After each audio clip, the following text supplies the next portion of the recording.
Life moves pretty fast. If you don't stop and look around once in a while, you're going to miss Harmless Phosphorescence.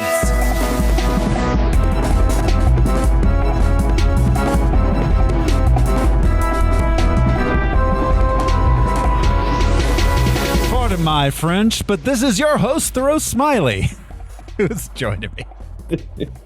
I'm possibly armed, certainly weird. Josh Cece. I'm not worried about your mother. She's in Decatur. I'm Brian Lesh. I'm Alaric Weber, but a lot of guys call me Shauna.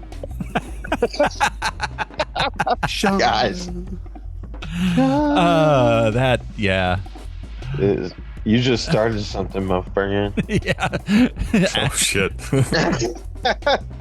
Forever you will be Shauna on this podcast now, Al. Shauna. Janie. Or Janie. Jeannie. Shauna Janie. Yeah. He's not a Janie, he's a Shauna. Back east in the 80s, there were a lot of Shaunas. Denim jackets, teased up hair. You could get somewhere with a Shauna. Yeah, you could.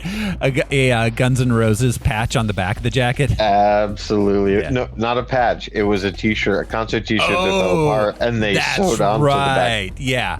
Yeah. There was Patches were for posers. You had to. That was a concert. Was she a Shauna?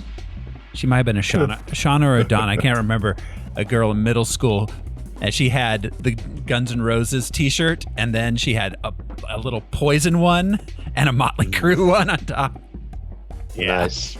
Awesome. So this is Harmless Phosphorescence. It's a deep dive movie podcast where we pick a theme or a series, watch the movies, we gather some research into the production and source material, and tell you about it. This show is brought to you by patrons like executive producers Michael Beckwith, Atticus Burkett, and Holly Stachnik. You want to be a patron too? It's easy. Go to patreon.com/harmless entertainment. $1 a month and you get to hear all of these with no ad breaks. You get to get them early, and we have extra content up there. Our monthly movies. We got a whole bunch of old episodes of a lot of different kinds of stuff about music and stuff, but our monthly movies are our bread and butter. It's like Tiger Beat, but for Harmless Phosphorescence. That's right. We just did Pinups, foldouts. Yeah. What was the last monthly movie we did? It was just Dogma. Dogma. We just did Dogma. We're going to be following that up with Bitch Slap. Which is going to be fantastic because I know nothing about that movie. Hell yeah. Such a big yep. That's Harmless Entertainment. Patreon.com/Harmless Entertainment. This week on Harmless Phosphorescence, we are finishing up our series, our Al suggested series of movies that inspired the names of bands. Movies that inspired the names of bands. It's the last one. We've gone all around the table. Means at the end of this, we're going to be picking a new series. I'll be picking it this time. And just as a refresher, Al chose They Might Be Giants with George C. Scott. That's right. I chose My Bloody Valentine. My Bloody Valentine. I chose Planet of the Apes for Bright Eyes. And this week on Harmless Phosphorescence, we are watching the movie that inspired America's 7th most popular 90s ska band, Ferris Bueller's Day Off. We were handed trombones. Onward, Christian. Here are your trombones. What was that saying? Ska is what it sounds like when a 13-year-old at a skating rink gets his order of mozzarella sticks. Yeah, mozzarella sticks. Yeah.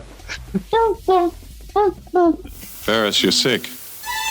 Now don't go pushing it and making yourself worse. Maybe you're right, Dad. I know I'm right, pal.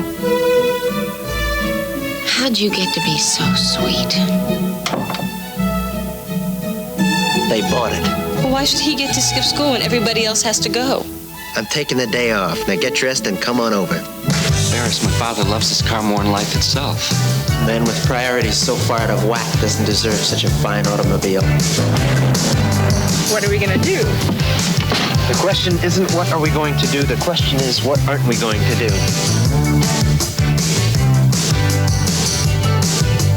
does whatever he wants, You know, as long as I've known him, everything works for him. whenever he wants. He's very cool. And he never gets nailed. Life moves pretty fast. If you don't stop and look around once in a while, you could miss it. You realize if we played by the rules right now, we'd be in gym?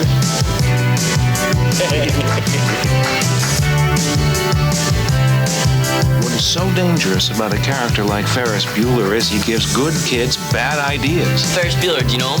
Yeah, he's getting me out of summer school. They think he's a righteous dude. Hi, I'm Abe Froman, the Sausage King of Chicago. That's me.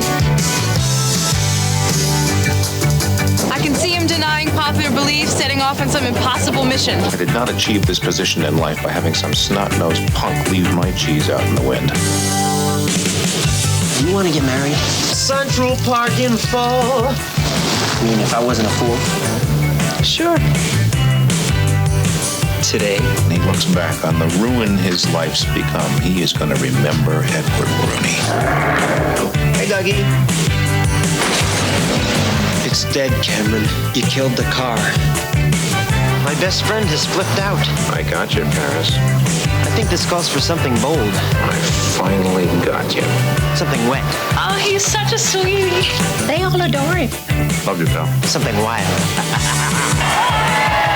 Twist and shout, twist and shout. Come on, come on, come on, come on, baby now. Come on, baby, work it on out, work it on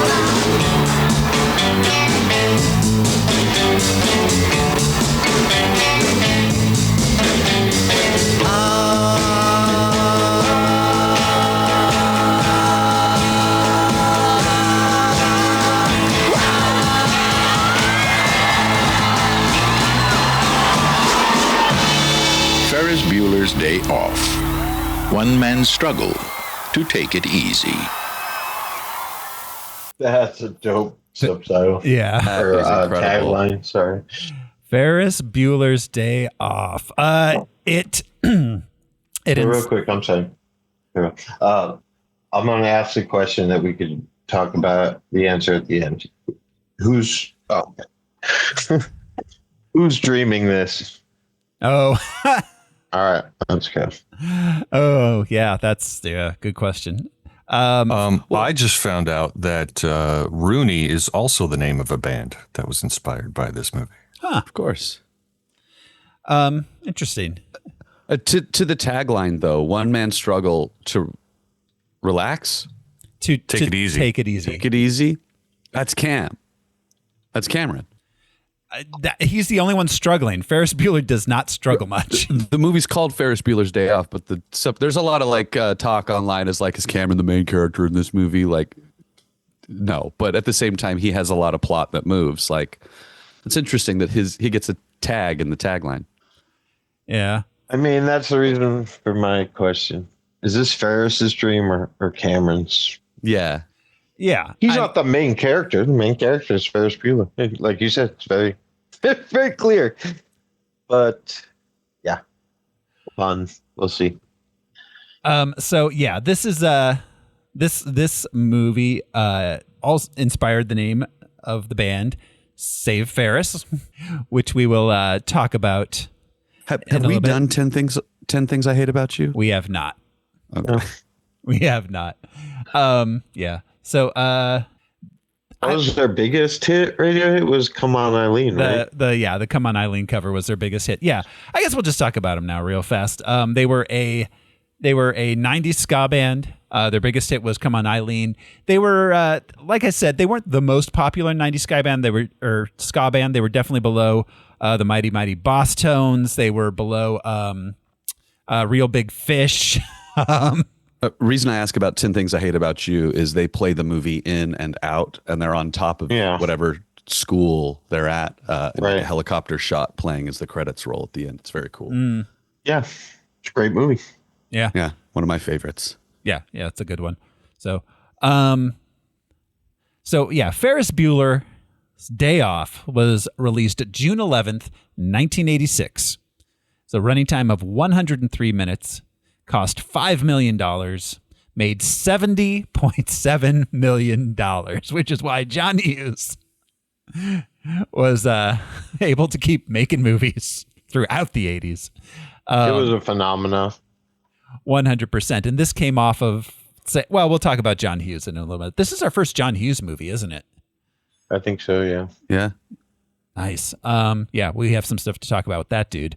The trailer's interesting because it doesn't really know what to do with this movie until the end, with the parade. Yeah. There's nothing to it. It's hard to... Well, and this was that was the second version of the trailer. The original version of the trailer had a shot in it in which Ferris Bueller says he's going to be the first teenager on the space shuttle, and that was shot prior to and put into theaters prior to the Challenger explosion. But then the Challenger explosion happened, so they pulled that trailer and recut it. So funny. So it's like back on history when that kind of stuff has happened, like the Twin Towers and Spider-Man. Exactly. Yeah. Wow. Was that Spider-Man 2? No, that was the first Spider-Man. one? That was the first Spider-Man. 2001. Yeah. 2002. Yeah. So, that was interesting. But yeah, Ferris Bueller, a humongous hit, made a ton of money. Let's play the box office top 10 game. 86, the week before my birthday. Yes. And hey.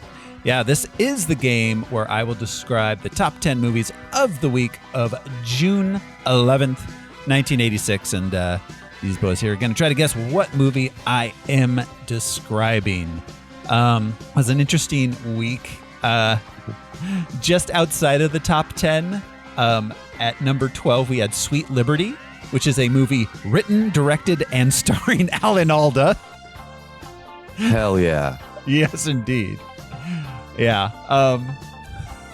Alan Alda and... wait, I looked at the cast on this. It's hilarious that they're like, yes, this is a go.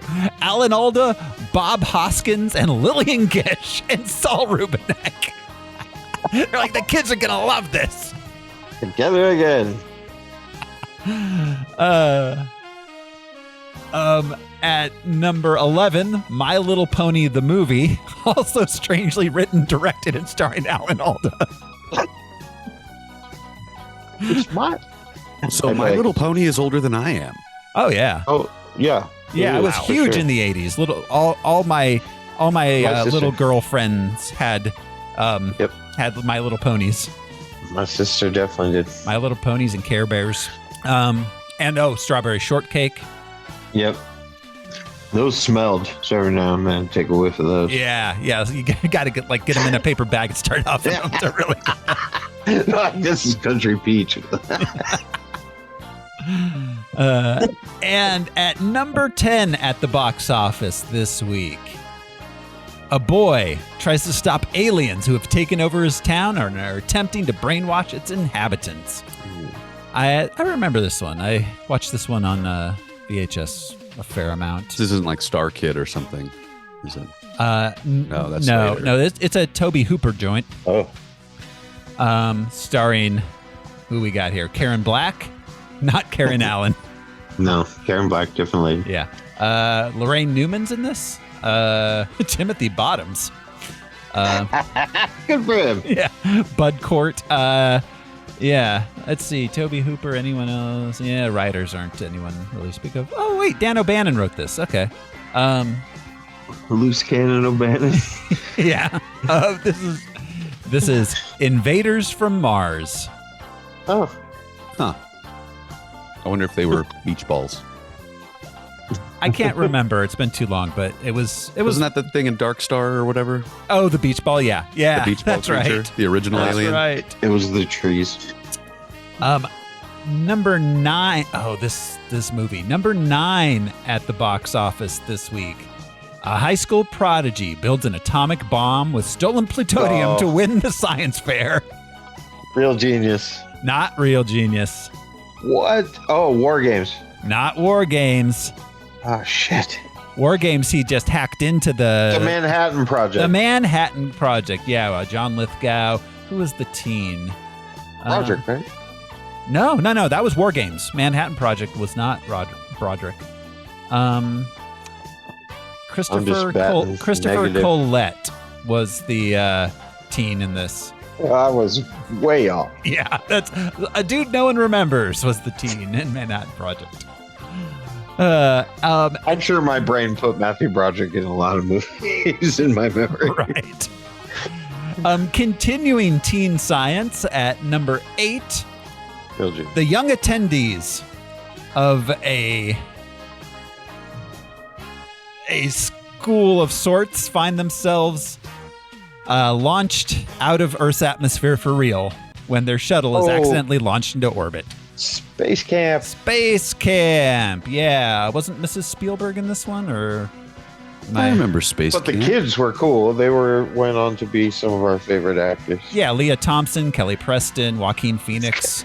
Yeah, there you go. Now you're starting to get to the boys who went to space. That's right. Yeah. Tom Skerritt was also in it. He was our favorite. He was Never mind. Big teen idol. Who were the 4 boys? So Joaquin Phoenix? I thought River was one of them. No, River was Explorers. Jeez. There was a lot of teenagers go to space movies and teenagers do science stuff in the 80s. Like a lot. Because we embraced science and thought it was fun. Yeah. Yeah. Space Camp, number 8. Continuing our science comedy at number 7. An experimental robot gets electrocuted and escapes. What is it, Brian? Short Circuit. Johnny 5 is alive. He is alive. And like any Indian actors? No. Not a one. What's that guy's name? Let's get the Fisher Stevens. Fisher Stevens. Let's get the blonde dude. Yeah. Oh, wow. One of the most populated countries on earth. At number 6 at the box office this week. A family who previously had to move finds their troubles have followed them. Poltergeist 2? Poltergeist 2. Poltergeist 2. You moved houses, but you didn't move the mortgage. You left a ghost in your shoe. In your shoe. They're like bed bugs. They come with you. No, Poltergeist 2 is so good. It is. God, we did the first one, right? His holy temple. Yeah. We did the first Poltergeist during a Spooktober Did we? thing, Did we? No. We didn't talk about the lady's voice? I don't think we did Poltergeist. Maybe? This house is I don't clear. think so. And then when they go to Tom Skerritt's high rise. Yes. Oh, and that one. That's the one where that's the third one, right? Yeah. She died during the filming of it. Oh, God. So then it became just a little person in a mask. Yeah. I really want to do those movies because they are insane. They really are. First one's genius. It's a the first iconic film. Yeah, the first one is a Spielberg movie in all but name. Oh. Scared me to death for years as a kid. Yeah. Yeah. That was like my first kid horror movie. That was like the horror movie. Yeah, the tree and the clown and the braces. Mm-hmm. Yep. Forget about it. Number 5 at the box office this week. A former FBI agent turned small-town sheriff agrees to help the FBI chief infiltrate the Chicago Mafia when the FBI chief's son is killed by them. Let's unpack that. An FBI agent becomes a sheriff and then needs to help the FBI. Yes. Yeah. Infiltrate the Chicago What happened to the original Mafia? Sheriff? Well, why not stay with the FBI? Yeah. Well, and they're gonna call you back in. The sheriff. If my small town sheriff was this dude, I'd be like, okay, what's going on here? This is starring perhaps the biggest movie star of the 80s. Rambo? Nope. Stallone? No. But you're on the right track. Who else is in this? Nobody. Clint Eastwood? No. Clint Eastwood was bigger in the 70s. It's 80s. He's never 80s gonna action win. guy. What are you talking The 80s action guy. Schwarzenegger? It's a Schwarzenegger. It's one of his. It's a lesser Schwarzenegger. FBI. And you're to not sheriff? wrong about the action guy, but I could rattle off, Van Damme, Seagal, Chuck Norris, like the action guy. No, but yes, he was he's the box biggest 80s draw. Yeah, I started by saying it was accurate. It's I just wasn't sure if you meant him because like Stallone, Schwarzenegger, they're almost coins. He played a sheriff in Yuma, actually, which is really funny. A couple of years ago, like 10 years ago. Yeah, I remember hearing about that movie. But they filmed it in like El Paso or something, which is really weird. Okay. He played a mattress magnate in Jingle All. He did. Yeah, that's possibly his greatest role.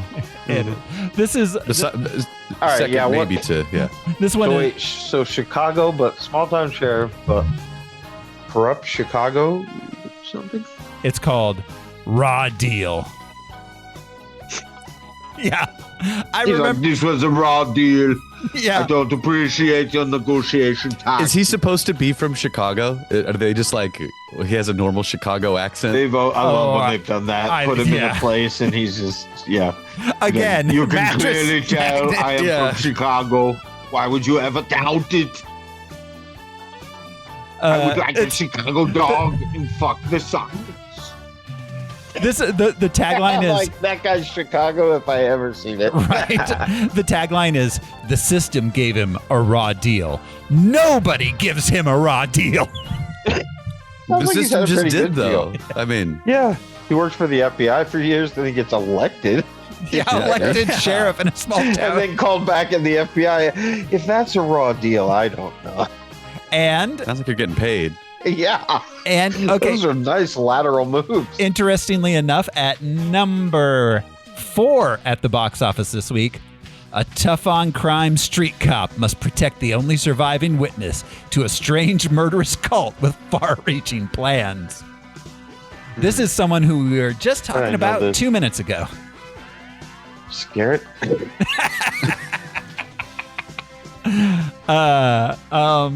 Schwarzenegger?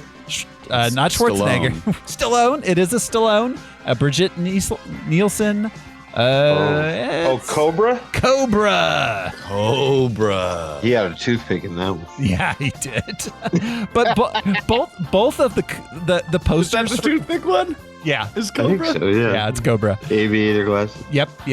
The posters for Cobra and Raw Deal are basically the same. Both of them in aviator glasses with a red background, standing in half profile, holding a machine gun. See, if you were an action fan waiting for the next action movie, Cobra would definitely. It's like Raw Deal. Is that about real estate? Nobody gives him a raw deal. Nobody puts his money in escrow. At number 3, nobody puts baby in escrow. No, you can't. Jennifer Grey. I mean, babies do have a market value, but I don't know what it is. Number 3 at the box office this week. A special boy at school. At a special school. Me? Is he the second specialist My nana boy? said it was me. Has to prove that he's the specialist boy against another boy who thinks he's the specialist boy. Harold Potter. Yeah, this is basically Reagan's Harry Potter. Honestly, this movie. Or Red Dawn or something? No, but you're not too far off. Aren't there 2 camps and they're like fighting about who's gonna be the future? I don't know what Reagan had all of a sudden. Yeah, this is basically like Harry Potter for Reagan's America. Directed by Tony Scott. Okay. It's a Bruckheimer. We've got a Tom Skerritt is back. What's a Top Gun? Top Gun, yes. Top Gun. Yes. Ronald 86. Reagan's Harry Potter. Yeah. Yeah, that's true. They are boys with magical abilities and they fly around. And Tom Cruise is little enough to live under stairs. Yes, that true. Probably does for economic He'd have been a great Harry reasons. Potter, honestly. Make a great anything, and it's very tough to admit that. It is. Opening at number 2, a brash, cocky high school senior. Tired of... Ferris? Yeah, it's Ferris. Ferris at number 2. And opening at number 1, bigger than any other movie this week, which this is fantastic. At number 1 this week, beating Top Gun, Ferris beating Schwarzenegger, beating Stallone, to encourage his son. Beating Alan Alda. Beating Alan Alda. In all 3 roles and positions. To encourage his son to get through college, a wealthy, obnoxious businessman. Yes. Back to School. Starring Rodney Dangerfield and Kurt Vonnegut. And Sam Kinison. Wait, Kurt Vonnegut was in Back to School, yeah. Back to School? He plays himself in Back to School, yeah. Because he was what do they call those? Like Nabokov was one, but at Corning University he was sort of like a professor like emeritus or whatever. Yeah, exactly. He would once or twice a year do a lecture. Give a lecture. And then Sam Kinison yelling at the chick about the Vietnam War. Yeah. I remember Sam Kinison for sure. I didn't remember Vonnegut being in there. Maybe I was too young. Yeah, no, there's a point where because Rodney Dangerfield has to write an essay about Slaughterhouse-5, so he has Kurt Vonnegut write it for him. Oh my God, that's amazing! Really? There's a cameo in this of a guy who changed an art form, and we'll talk about that. Yeah. Back to School, I fucking love that. Early Robert Downey Jr. as well. Yes. Oh yeah. Yeah. And it's so funny because Rodney had never been on a movie before Caddyshack. Mm-hmm. And in fact, they talked about how hard it was because he would deliver a line and then wait for a laugh, like an old school comic. Mm-hmm. And he would tell the jokes to the camera and the crew. But then after that, it was like, bam, Easy Money, Back to School, Ladybug. It was just like, Rodney's got it. Yeah.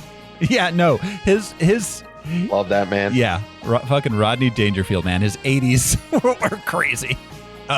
Like, at this age, I'd really like to have 2 women. That way, when I fall asleep, they can talk to each other. Yeah, Back to School opened at number 1.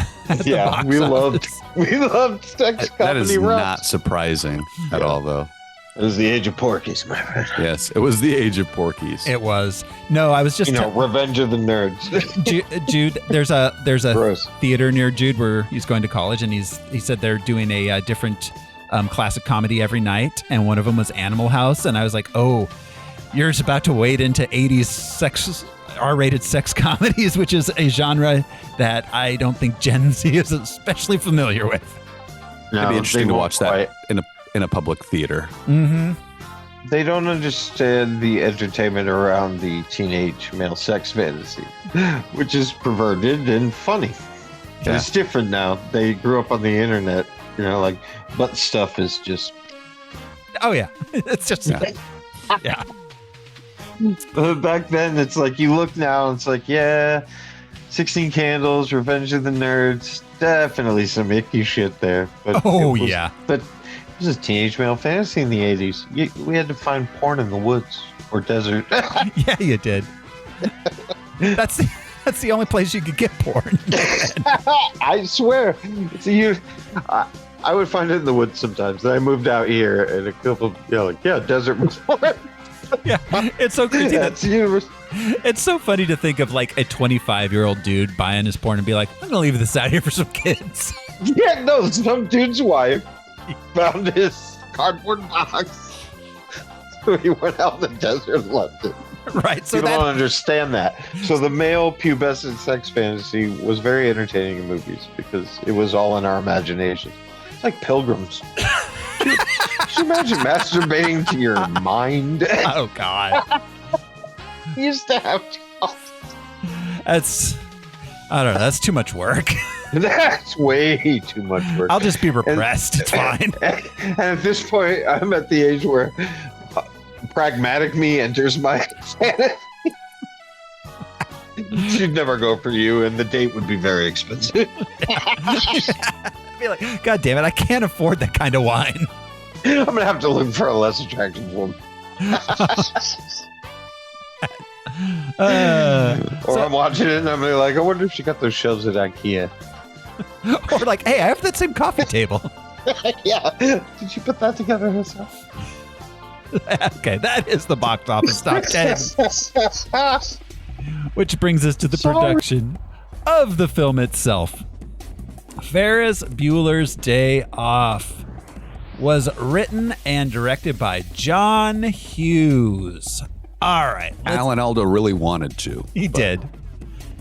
He wrote the first draft. So let's imagine Alan Alda playing Ferris Bueller for a moment.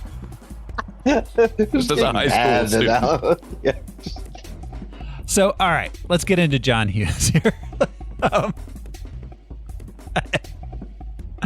John Hughes dropped out of college. He attended the University of Arizona, which he dropped out of in the early 70s, maybe late 60s. He went and got an entry-level job as a copywriter at an ad company in Chicago. I assume because it was 1970 and he was a white man that had a decent handshake, he was able to just walk in and get a job as a copywriter. And he illustrates that in his movies, right down to Home Alone. Just like Shermer is full of millionaires, and we just don't know really. You have to look up what they did, what Kevin's dad did, what Ferris Bueller's dad's a businessman. He does business well, and he's talking about like ads and stuff later on. So In fact, Lyman Ward plays an ad exec in Planes, Trains, and Automobiles. Also written by John Hughes. Yeah. So John Hughes, as a copywriter, started writing jokes and selling them to people like Rodney Dangerfield and Joan Rivers. And then? Then his work on the Virginia Slims account took him to the... Yep. He worked at McMahon and Tate. Basically.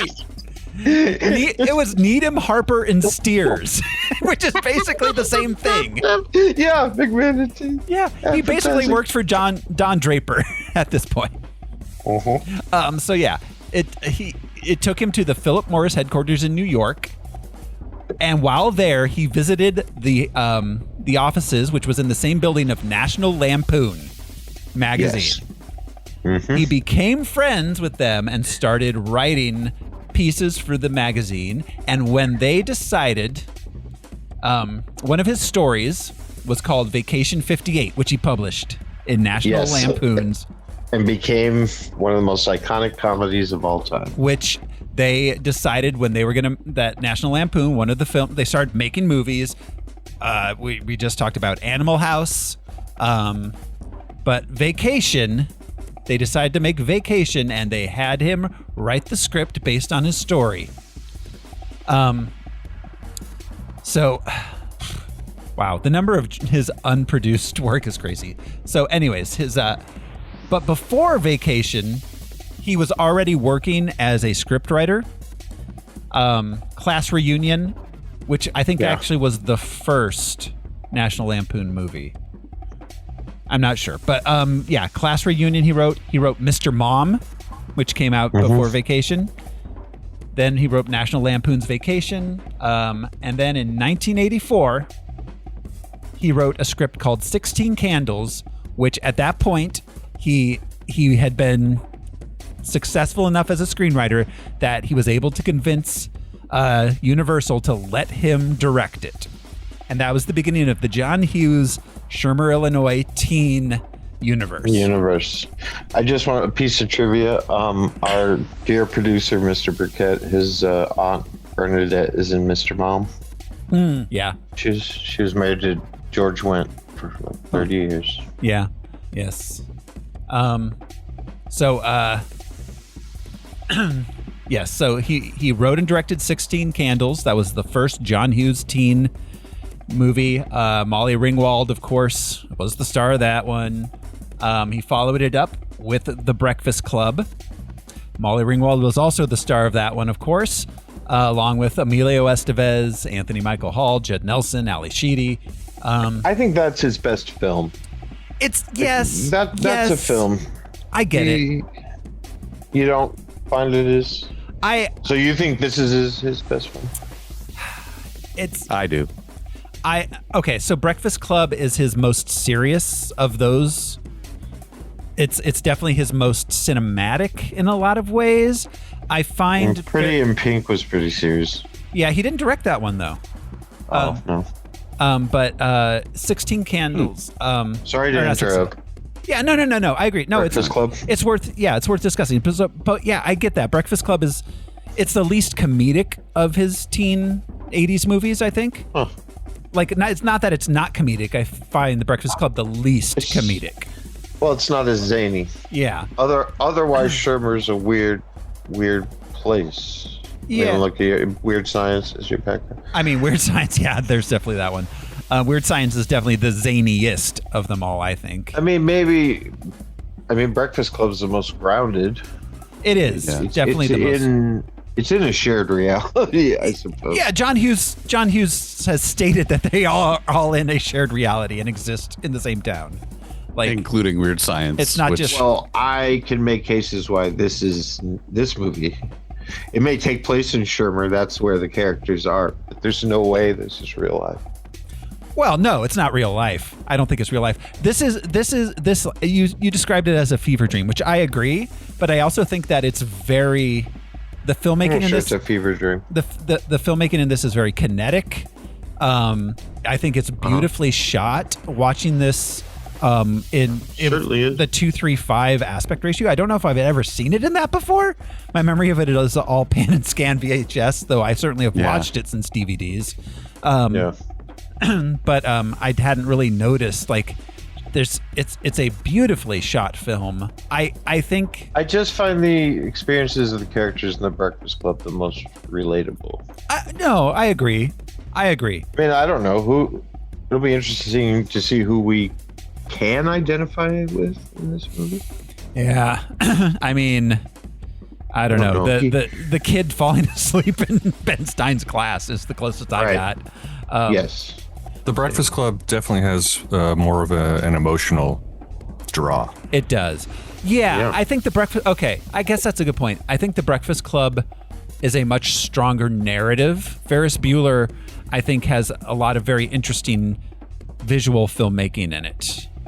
And interesting And it's also ideas. just a lot of fun. Yeah. Sure. I think you can put The Breakfast Club in categories of films that you can't necessarily put this one into, and you can identify with those characters because they did represent these.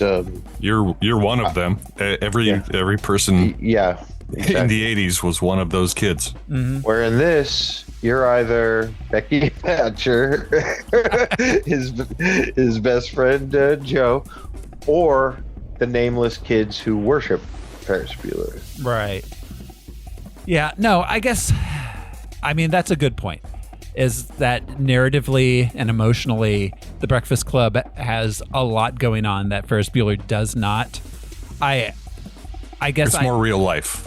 Yeah, definitely. I guess I kind of, as far as like, is the best movie, I think there's something to say for what Ferris Bueller does as far as it being, I guess maybe it's my favorite of his. Best is subjective. There is no best. I think it's my favorite. I think, that's easy to decide. It's my favorite. But yeah, so after Breakfast Club, he wrote European Vacation, did not direct it, of course. Wrote and directed Weird Science, which is also in the Shermerverse, and is the craziest of all of these movies. This is gonna ruin Christmas. Yeah. Weird Science. She's the computer girlfriend in Weird Science, right? Yeah. She comes out of the computer. It's Frankenstein. Yeah. Yeah. But a horny, pubescent male fantasy. Yeah. And then it was like PG. They brought that up in Dogma that it was PG. Yeah. So like they could only go so far. She had a very low, crop top, but yeah, she was funny. Yeah. So then he wrote Pretty in Pink, didn't direct, but Pretty in Pink is probably the best of his teen movies he didn't direct, because there's a couple of them, but not too many. Then Ferris Bueller, which was Ferris Bueller is probably the last of the Shermerverse movies, because technically there are two more movies he made after this that are kind of like teen/young adult focused, but I don't know if either of them count. Some Kind of Wonderful, which he only wrote, didn't direct. Home Alone, I mean, they don't say it, but it would be easy to assume that's Shermer. Yeah, it would. But I mean, I'm talking about like I said, Dutch. Like the teen focused, Shermer-verse ones. Planes, Trains, and Automobiles. He wrote and directed the year after this, after Ferris Bueller. I think they live there. I think Uncle Buck's family lived there. Yeah. Yes. But that's Plane, Trains, and Automobiles. Fantastic movie. There's what's her face from this is in that, of course. The Grace. When Edie McClure. Like you're fucked. Yeah, she's a groundling. Yeah. Then She's Having a Baby. He followed up with, which is he was kind of She's Having a Baby was kind of an evolution of the teen movie. It's the young adult, like they're just out of college, and she's having a baby. And she's having a baby. Kevin Bacon and Elizabeth McGovern. Not Ali Sheedy. But then, of course, that's his late 80s, 90s were very much more kid-focused because we got The Great Outdoors, Uncle Buck, Christmas Vacation, Home Alone. Curly Sue, Dutch. Career Opportunities was kind of maybe his last like young adult film that like made any sort of noise at all. And like you said, he was a script doctor before and after he got to make movies. Curly Sue was the last movie he directed. In 1991, never directed again. Charming. Yeah. A little heavy on the baloosh. Yeah, a little heavy on the baloosh. I would have preferred Hooch. Yeah. No, wait, that's Tom Hanks. Yeah. K9 was the baloosh. K9 was. Yeah. But he followed that up. So, all right, going to do a quick rundown here. Beethoven, Dennis the Menace, Baby's Day Out, 101 Dalmatians, Home Alone 2, Flubber, Home Alone 3. All of those he wrote. And then, of course, there's Flubber, yes. That's awesome. Then, of course, there's his unproduced screenplays, which he wrote. Some of them are kind of legendary. National Lampoon's Jaws 3, People Zero. Yeah, Jaws 3, People Zero. That was a cover. Wait, Jaws 3... People Zero. People Zero. Is it a comedy? It's a comedy. National Lampoon. Interesting. Yeah. Okay. So like Jaws 3D. It was, exactly. It was the cover of a Lampoon. Yeah. God, I loved that magazine. Then he wrote Suburban West Side Story, also known as Motorheads versus Sportos. Yep. The Joy of Sex, A Dirty Love Story. Let's see. Bartholomew versus Neff, which was supposed to be a Stallone John Candy movie about feuding neighbors. Oh, Joe. Yeah. Yeah, he was John Hughes' ringer. There's the famous like Home Alone. Mm-hmm. Just came in for a few hours and improv all of that. Yeah. All the polka albums. That's right off the top of his head. Yeah. Yes. Yeah. John Candy was, in all, like so many John Hughes films. Bossa Nova polka. So he wrote and was supposed to direct a live action Peanuts movie. Really? Ooh. Yeah. Yikes. That was in 93. Bullet dodged. Yeah. Because we didn't even know that Steve Buscemi existed. Yeah. If there's a Charlie Brown, he doesn't have the round head, but goddamn. He was supposed to. He wrote a script called The Bee, which was supposed to be directed by Daniel Stern, who was also supposed to star in it. Was it like of the Wet Bandits? Yes, of the and Wonder Years. Yeah. And it's unclear. VR. I'm not sure what it was about. Honestly, I bet it was like a mouse hunt thing, like it was him and a bee. Yeah, probably. It was a Disney, so it was certainly like Daniel Stern's going crazy about a bee. So it's not about a guy comedy. Who's a bee that is dating a lady. No, that's Seinfeld. And then they do it. 'Cause that idea had to come from somewhere. Seinfeld. And then she fucks the bee. Yeah. What if I was a fucking bee? Literally, that's the whole pitch. He's like, we don't need to mess with those details. Yeah. Let's just do this thing. But okay, so Ferris Bueller's Day Off, after his success with The Breakfast Club, 16 Candles, and Weird Science, he basically could do whatever he wanted. Let me see. I'm going to look real quickly here. So 16 Candles made 4 times its budget. Breakfast Club made 50 times its budget. He made The Breakfast Club for $1 million and it made $50 million. Weird Science. That's Star Wars money right there. Weird Science made 6 times its budget. So they were like, yeah, do whatever you want, John. So apparently he came in, he took a meeting with whoever the exec was at Paramount that time. Probably, I don't know, who doesn't matter.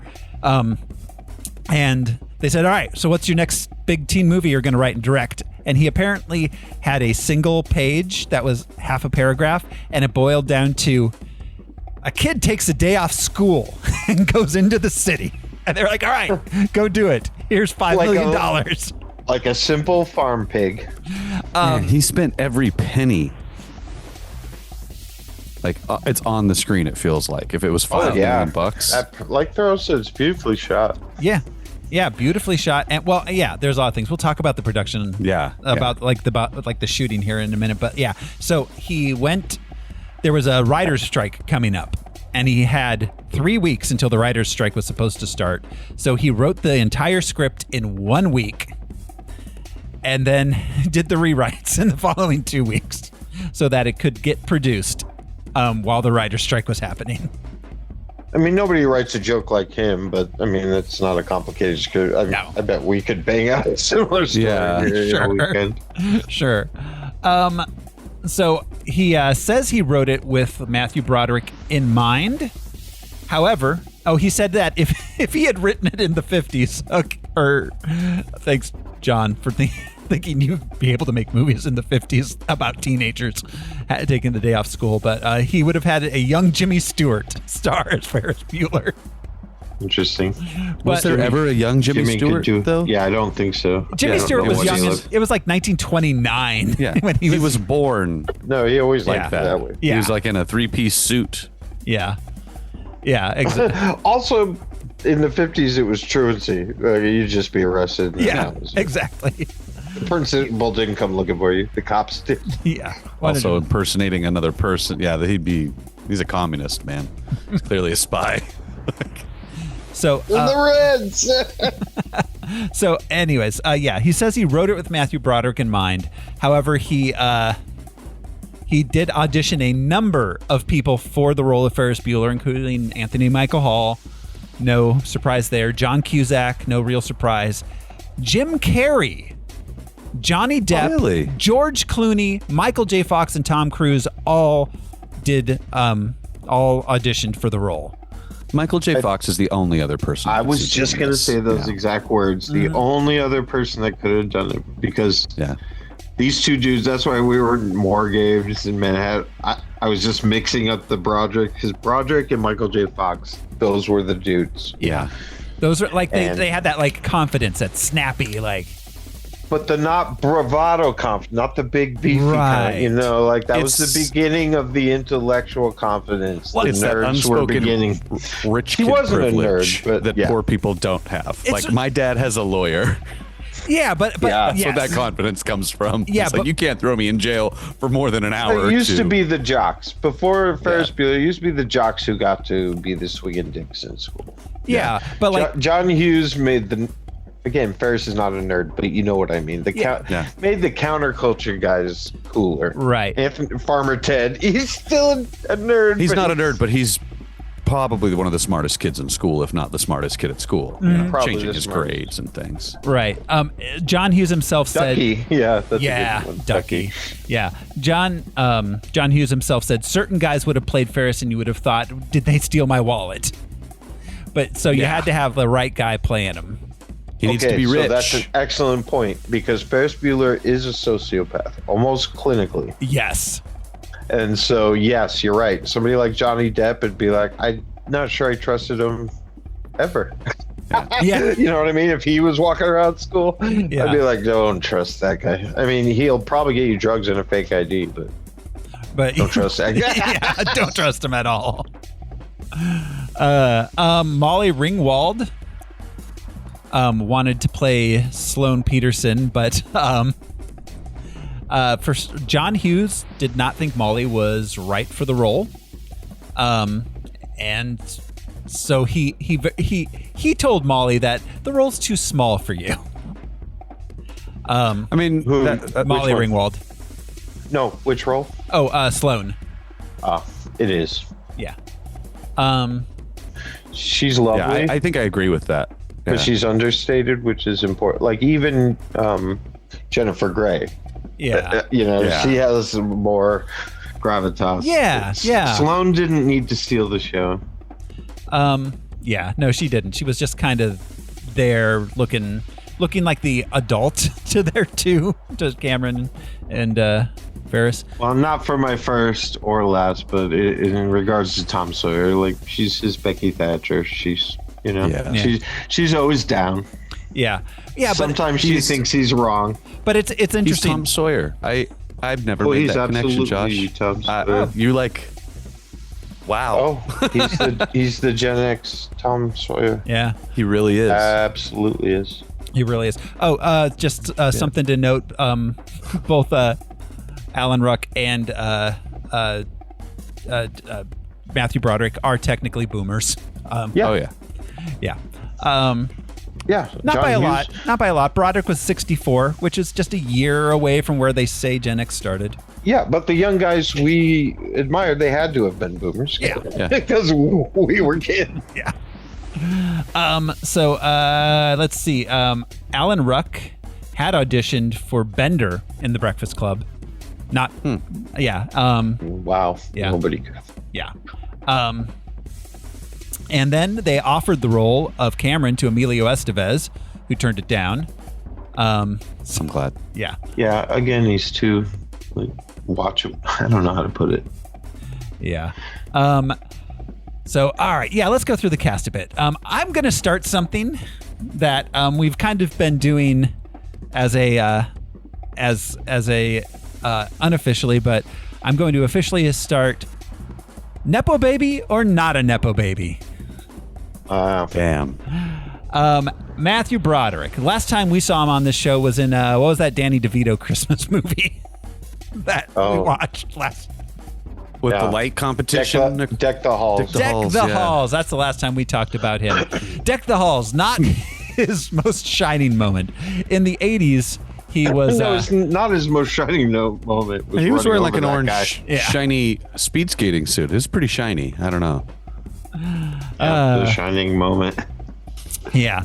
So Matthew Broderick, of course, was a big 80s guy. His first starring role was Max Dugan Returns, which was a Neil Simon. He followed that up with War Games.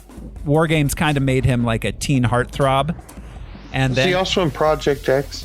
He was in Project X. Yeah. Okay, so that's why my Oh yeah, Project X, War Games. Yeah, but of course, in between, he made Lady Hawk, which was a Richard Donner Rutger Hauer one about a hawk.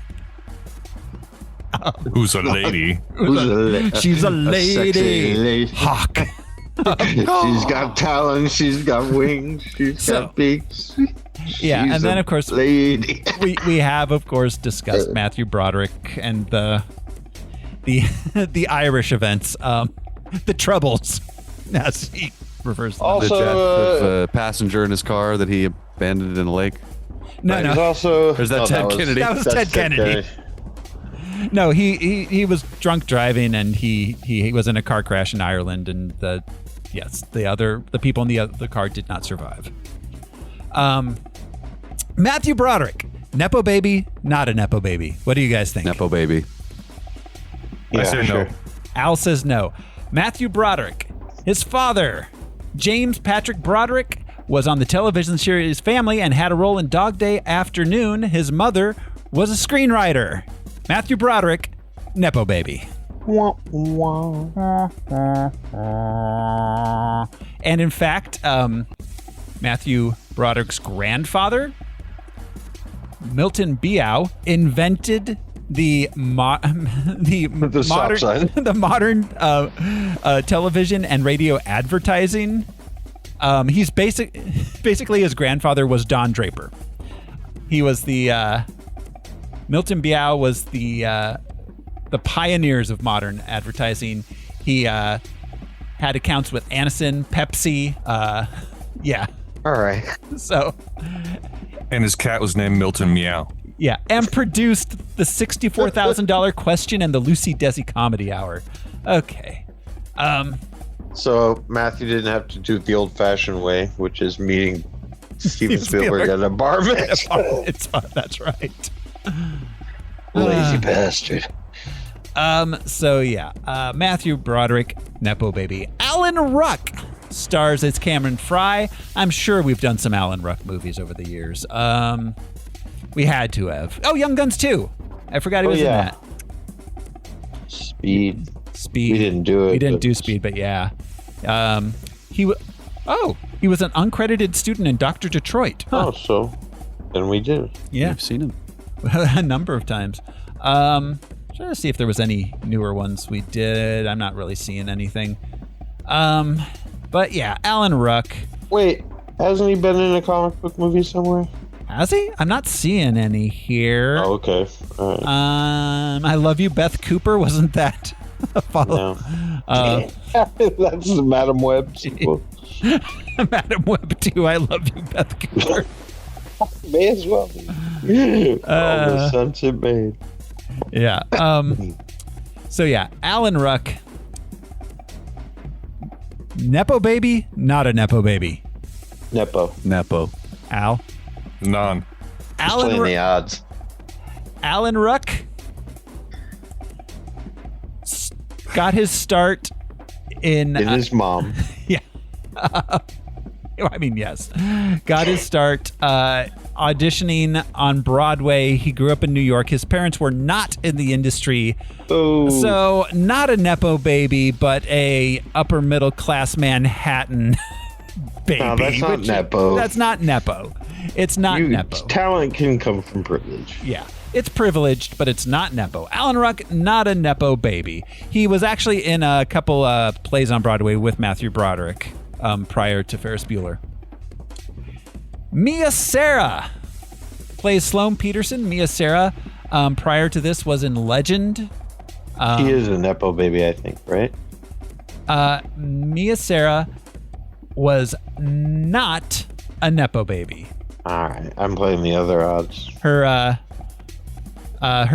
mom was a stylist, and her dad was a photographer. So they were involved in like the fashion photography industry a little bit. So it was adjacent. Advertising as well. She just recently acted in something for the first time since this. Oh yeah, The Life of Chuck. And it was she was the mom, and it was this really fascinating like appearance out of nowhere for her. Yeah. Her first film was Legend. This was her second film. She was on she was on All My Children prior to this. That was my jam. She was Harley Quinn in Birds of Prey. Really? Back in the day. That's fun. In 2010. In 1996 she married Jason Connery, who is Sean Connery's son. And then in 2010, they divorced in 2002. In 2010, she married Brian Henson. Far out. Yeah. She's foreign. I mean, she has a slight accent she's trying to hide. Yeah, she's Italian. Mia Sara. We didn't really talk about Alan Ruck's early roles, but he, other than his second movie, it was Bad Boys, which I think he played Will Smith. Not Bad Boys. Not that one, yeah. I forgot he was in Star Trek Generations. Oh, yeah. And Twister. Sure was. Yeah. He was the incompetent captain. Spin City. Spin City, of course, yeah. He was great on that. He was with great. Michael J. Yeah, he was great. He's in a little HBO show called Rooster now. I haven't watched that yet, I haven't but seen it yet. that's another one that is what's his face that did Spin City, Scrubs, and Shrinking. Bill Lawrence. That's another Bill Lawrence. It's charming. Yeah, it's on my list. Jeffrey Jones.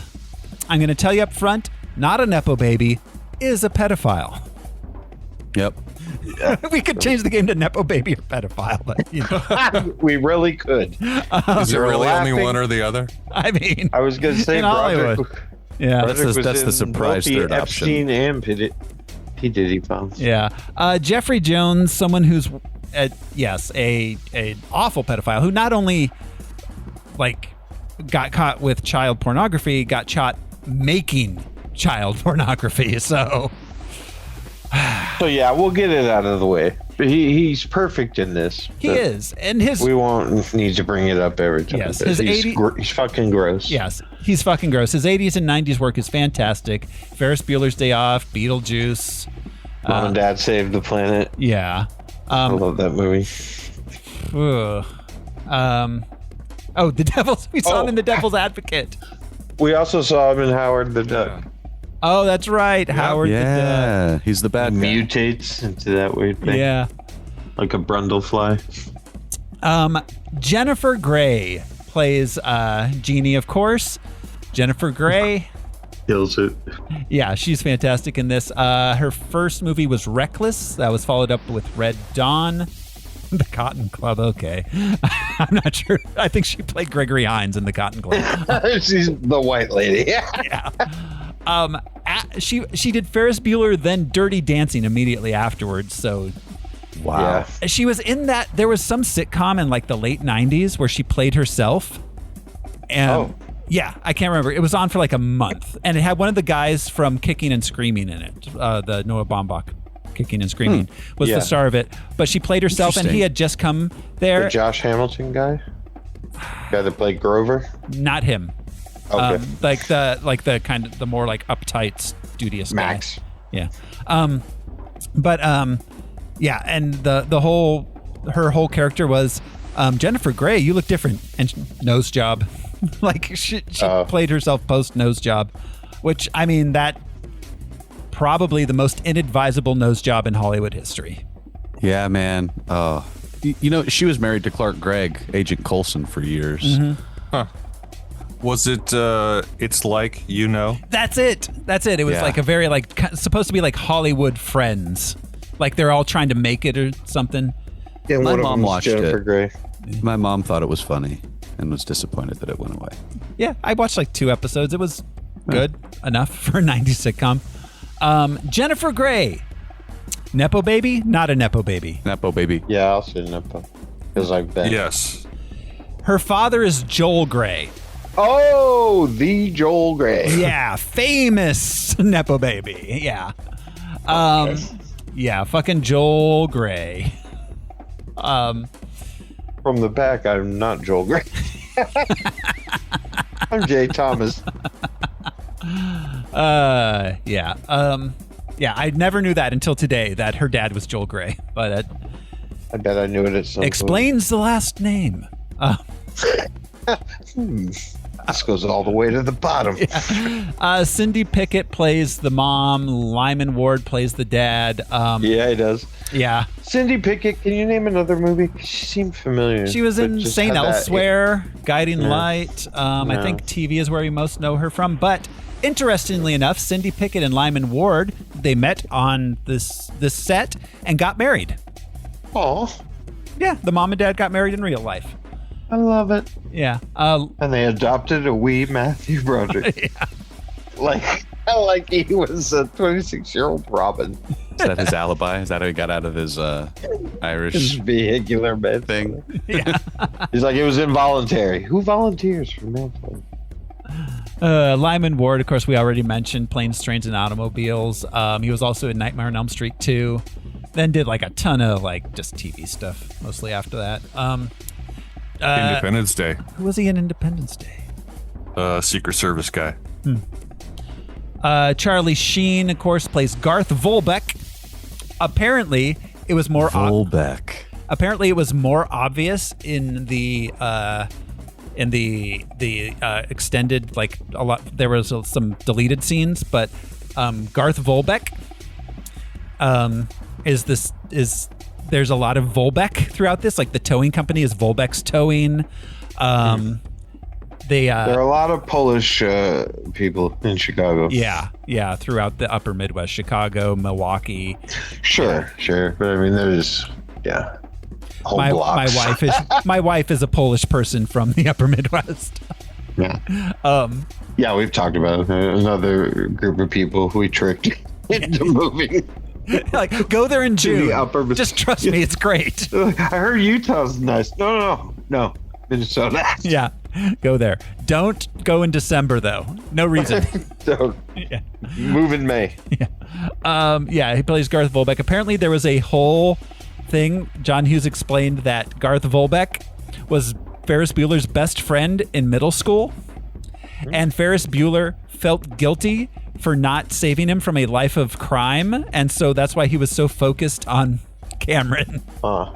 That's an unnecessary angle. A weird amount of subtext there that didn't make it on screen. It's way funnier that this burnout knows. I mean, I just love it. And the cops, we're all rooting for him. Yes. You know him? Charlie Sheen, obviously. $12. Nepo baby. Yeah, he's John Kennedy's son. Yes. Ben Stein as the economics teacher. Notorious douchebag. Notorious Republican Nixon era douchebag. Yeah, he wrote speeches for Nixon. Yeah. So his whole lecture he's given was unscripted. They just asked Ben Stein to give the class an economics lecture, and he started talking. And it's interesting because he talks about the Hawley-Smoot Act, which is literally what's affecting us right now. Tariffs. Mm-hmm. Yeah, it's what brought the Great Depression on, which which Great Depression 2 coming your way, guys. Yeah, it's literally the same thing. Mm-hmm. Yep. Yeah, and he in this refers to trickle-down economics as voodoo economics, which George Bush Sr. famously called it. Right. We're still living with trickle-down economics to this motherfucking day. I know, and even at that time, Ben Stein knew Grover Norquist, who is the architect of the no taxes, no matter what Republican. They have to sign that pledge even to this I forgot day. about him. Mm-hmm. Oh, he was so quaint, right? Yeah, he was so quaint. Oh, I don't think he's got access still. So he's been edged out. They still have to sign that. So question, guys. Ben Stein, Nepo baby or not a Nepo baby? Nepo baby for sure. Nah. He is a Nepo baby. His father, Herbert Stein, was a famous economist who served under Nixon and Ford also. He got his job with Nixon through his dad. I'm playing the numbers. If they're in Hollywood, they're a Nepo baby. He also went to high school with Goldie Hawn and Carl Bernstein. Carl Bernstein went to high school with fucking Goldie Hawn? Yes, he graduated a couple years earlier than Goldie Hawn and Ben Stein, but yeah. I don't think about Ben Stein anymore. I used to watch his TV show when I was a kid. When Ben Stein's money? Yeah. I mean, does that count? His dad was an economist? And got him his job with Nixon, and his job with Nixon got him into the industry. I don't know. I mean, how else do you... Not a Hollywood Nepo baby. Yeah, I mean... We don't know Ben Stein from his speech writing and his economy. Yeah. He's an actor. He got into Hollywood because after being a speechwriter, he started writing scripts and doing that. Yeah. he rubbed shoulders with those people. Just like what's his face, Cal Penn, kind of did it in reverse. Yeah, that's nepotism. But then Edie McClurg, of course, the fantastic Edie McClurg. I'm sorry, may I interrupt? Yeah. I want to bring up a character. So the literature teacher. Yes. The one who's like, in what way? So he's played by Del Close. Yes. Del Close basically invented what's called the Herald, which is long form improv. He was a mentor to John Belushi. Well, basically, he changed Second City into what we know improv to be today, and then founded Improv Olympic. But Del Close, I don't know. Look into him. Fascinating man. Yeah. Reinvented comedy. Nobody knows who he is. Yeah. Steve Carell and Colbert were talking about him on their last interview. It was really cool to hear. He him was both. a mentor, even to Tina Fey. He lived for quite a while. He was like one of those weird hermits. Lived in an empty flat. Collected bus transfers. Never showered. He was comedic genius. He was kind of the Stanislavski of improv. Yeah. What's his name on the Simpsons writing crew who just drops off a script and then threatens them with violence if they try to figure out where he lives? Yeah. What is the dude's name? NRA member. God, I can't. Schwartzwelder. Schwartzwelder. Yeah. That's the joke, at least, that he's the NRA libertarian, crazy anarchist. No, but more than what. Yeah, Del reformed what improv theater is. Well, and the list almost single-handedly. Yeah, the list of students that studied under him is insane. All of the Second City people, of course. But Bill Murray. Yeah, Bill Murray. But like you said, Tina Fey. But Jon Favreau did. Amy Poehler, of course. George Wendt, which we already mentioned. Jason Sudeikis. All of more modern people. Wavy Gravy studied under him for a while. Yeah, he was a counterculture figure. Colbert. People would literally sit at his feet, kind of thing. He was the comedy guru. Yeah. But then, of course... wanted to mention Del. Yeah. We're going to talk about Ben fucking Stein. Yeah, definitely mention Del. So Edie McClurg, of course, is a comedic character actress. She was on WKRP in Cincinnati in a recurring role. I remember from that. She did... like we said, she was a groundling, so she started in improv. Mm-hmm. Yep. She did a ton of 80s sitcoms. She also did voices throughout the 90s. Little Mermaid, Bug's Life. Valerie? Yeah, Valerie. When it became the Hogan family, after Valerie left, and then it was Valerie's family, and then they said, fuck Valerie, now it's the Hogan family. Actually, the Groundlings and the committee in San Francisco were both based on Del's principles. So yeah, she was part of that. Then let's see. I don't know if there's anyone else worth mentioning. We do have a couple here. Christy Swanson is the student that says where Ferris is. Simone. Yeah. Simone. Relays the story about him passing out 31 flavors last night. Yeah, the first Buffy. No problem whatsoever. Richard Edson plays the garage attendant. Richard Edson was the first drummer for Sonic Youth. Huh. Yeah. That's wild. Yeah. What country do you think this is? Yeah, he left after their first album, but he was in a bunch of stuff. He was also in Howard the Duck. Wow. There's a big Howard the Duck Ferris Bueller pipeline. Yeah, that alien was also in it. Yeah, he was in Platoon and Good Morning Vietnam. Okay. Wow. And Do the Right Thing. Yeah, he was definitely Do the Right Thing. And the Super Mario Brothers movie. Not. I was gonna say the good Platoon and Good Morning Vietnam. He's like, I like the dark, I like the light. It wasn't all bad. And the other garage attendant was Larry Flash Jenkins. Flash Jenkins. I don't.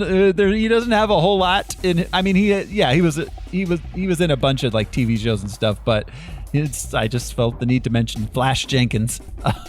Scott Coffey is an economics student in this. He's the redheaded dude. Yeah. Yeah, he was in a few things in the 80s. Yeah, and he was also in Mulholland Drive. Oh yeah. So here's a fun trivia cameo. When the Singing Telegram people show up to wish Ferris well, Louis Anderson's the dude dressed as the good humor man. Yeah. Yes. Yep. Yes, he is. He's just like he's bopping back and forth. Yeah. I love Louis. Oh yeah. If you haven't watched Baskets, I recommend it. Yes, as mom. He's Zach Galifianakis' mother, and God, he nails it. It's not goofy or drag silly. He's totally like a mom who loves tragic. Costco. Yeah. So that's about it for the cast. This Ferris Bueller has 83% on Rotten Tomatoes, and you bet your ass Siskel and Ebert reviewed this. Okay. All right. They're both from Chicago. Yeah. Lyman's reading the Sun-Times. They both were living and working in Chicago. I say two up. I say two up. Two up. Let's see. Seems just fun enough. By reviewing John Hughes' newest film, which is about a kid who takes a day off from school. I was very disappointed by Hughes' new film called Ferris Bueller's Day Off, because I've been a fan of writer-director Hughes and the lead actor of this film, Matthew Broderick, for a long time.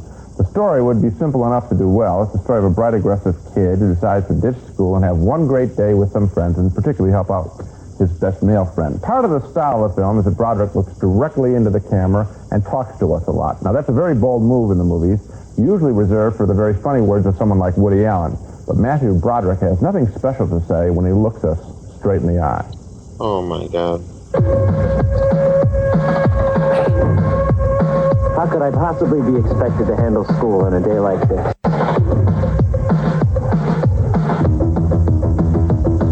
This is my 9th sick day this semester. It's getting pretty tough coming up with new illnesses. If I go for 10, I'm probably going to have to barf out the lung. So I better make this one count. Life moves pretty fast. If you don't stop and look around once in a while, you could miss it. I do have a test today. It's on European socialism. I mean, really, what's the point? I'm not European. I don't plan on being European. So who gives a crap if they're socialists? They could be fascist anarchists. It still wouldn't change the fact that I don't own a car. So much for the history of man. Anyway, Ferris grabs his best pal and girlfriend, and their lark includes lunch in a fancy restaurant. 4,000 restaurants in the downtown area. I picked the one my father goes to. We're pinched for sure. No way, Cameron. When the meat get pinched, the boat survive. Let's go. Let's surrender. Never.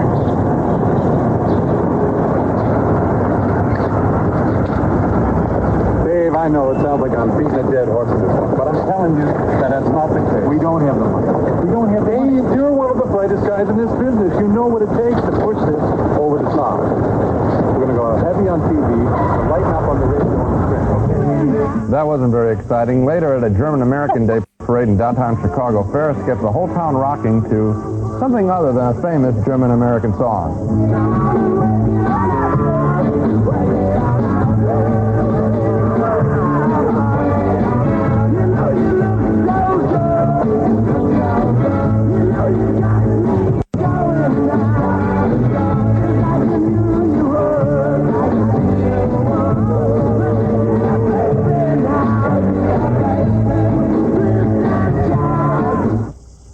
That scene didn't thrill me, and I live in Chicago. This picture, which is a tribute to Chicago, which is also writer-director John Hughes' hometown, is not as fresh or as funny or as energetic as another Chicago tribute movie, The Blues Brothers. And frankly, that's because Ferris Bueller doesn't do anything much fun. The fancy restaurant scene is a weak imitation of the one in Beverly Hills Cop. The way Ferris fools his principal in ditching school is ridiculous low comedy involving the principal getting bitten by a dog and stepping into mud. Nothing special happens when the kids go to a ball game and they don't even sit in the bleachers where all the kids love to sit when they go to Cubs games. How bad is this film? The most interesting characters are developed right at the end of this picture. A little romance develops between Ferris's mean sister, Jennifer Grey, who's kind of cute, and a troublemaking kid played by Charlie Sheen. I would have followed them in the movie, but that's too little, too late. You know, they say never take an expert to see a movie because he won't be able to see the forest for the trees. I think you're so eager to find little flaws in the picture's view of Chicago that you're not looking at the movie. I mean, I don't think it matters whether they get the best seats at Wrigley Field or not. This is a sweet, inoffensive, heartwarming little movie about a kid who's trying to help his friend win some self-respect. And on that basis, I think it works, and I thought it was sort of entertaining. But Roger, I point out some little mistakes, but I point out very big mistakes, which is the whole sections of comedy, limp comedy involving the school principal. I mean, I don't think you were laughing at any of that stuff. And the other thing is this whole mentioning of helping his friend, that is just snuck in at the end. And I think that most of the picture is about Ferris fooling his parents, fooling the teacher. If you put a clock on it, most of it is about that fooling. I think the film needs to be redirected and edited. I think you can kind of see, if you watch the film attentively, that generally speaking, Ferris Bueller has a bigger plan in that day than just simply skipping school. As for the principal, I agree, it was slapstick. The actor, Jeffrey Jones, incidentally, who played the Emperor in Amadeus, gives a real good job, though, of being an interesting school dean, and I thought his performance was interesting, even though they gave him nothing They gave him nothing to do, and I'll tell you, the sister is the real star of the film. We're going to get into real stars. How about Mia Sara, who plays Matthew Broderick's girlfriend, and who is one of the loveliest and freshest actresses I've seen in a long time. And like many members of this cast, in my opinion, given absolutely nothing interesting to do. Okay, well, I'm not saying it's a great movie, but I'm recommending it, and you're absolutely not. So. You got it. We split on Ferris Bueller's Day Off. Roger liked it. I didn't think it was that exciting of a day. All right, they split on it. I don't think Gene understands comedy. I don't think he does. No, I don't think he gets it for fun's sake. I don't think he really likes movies anymore at this point. Yeah. But like I don't remember him. Like, why would you compare two comedies? Right. Like, yeah, I can see similar beats from this and the Blues Brothers, but I would not compare. That's rocks and oranges. I don't fucking get his point. Yeah, Gene, anything that has to do with the kids, Gene is real grumpy about, it seems like. He wants the taut love story between the drug addict and the bitchy sister. He wants that movie, he said. Yeah. Not more scenes. He wants that to be the movie. Genie's poor choices lead to divorce and children. Right. Real fast before we get into it, I want to mention the soundtrack. The soundtrack was huge. John Hughes somehow always had. There's a couple aspects. First off, there was a lot of new wave in this that was very of the moment. That oh yeah, which at this point is a cliche in how much it's used. This was the first time it was used. It was a very it was an unknown, weird little Swedish club song that no one had ever heard of. Swedish. I was going to say German was my guess, but yeah, Swedish. Yeah, but yeah. And so this is what made that the thing. And it's the soundtrack. He was another filmmaker who was really into music. Yeah.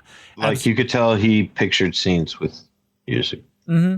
Yeah, exactly. There's the music in this is used so interestingly. There's he got the theme from Star Wars. I have to imagine he personally asked George Lucas to be able to use that. And he had to give credit to the I Dream of Jeannie theme. Mm-hmm. Yep. Which we'll get to that. God, there's nothing more staying at home from school than I Dream of Jeannie. Oh, Jesus. Right.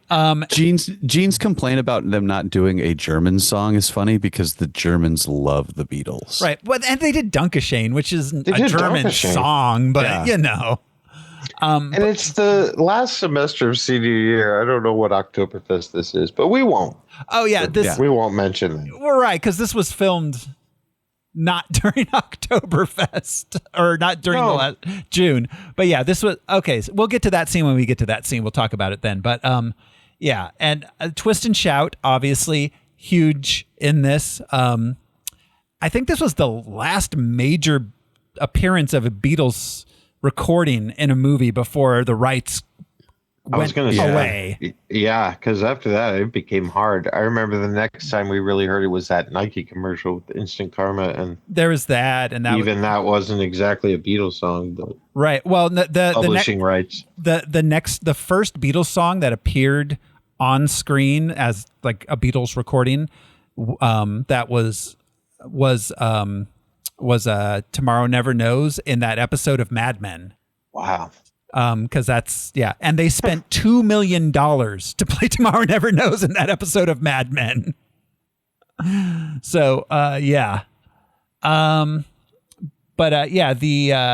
instrumental version of Please Please Please Let Me Get What I Want, that's during the museum, like just incredible music in this. But then there's also like with the Shauna Genie thing. That boomer thing of like making Gen X very familiar with boomer pop culture. Yes. Because I did not know that song. I did not know Dunkashane. And those were definitely boomer things that he put in because they were from his boomer childhood or young adulthood. So that's what his parents listened to. Yeah. So, all right, guys, that's about it. We ready to jump into the movie? Mm-hmm. I'm dying. Here we go. You're not dying. I think of anything good to do. So let's do this.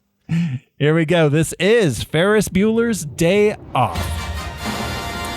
We open with a credit sequence over a radio weather report about Chicago, then end with a title card. I kind of liked when movies started with the radio. Groundhog Day. Groundhog Day. Yeah. My life used to start with the radio. Yeah. When I was a kid. Yeah. My grandmother would turn on NPR before whatever local radio crap with Rush. I had one of those alarms, the radio alarms with the flip down numbers, you know. Mine wasn't the flip down. Mine was just the red numbers. But it was fake wood, plastic wood grain. I still have mine.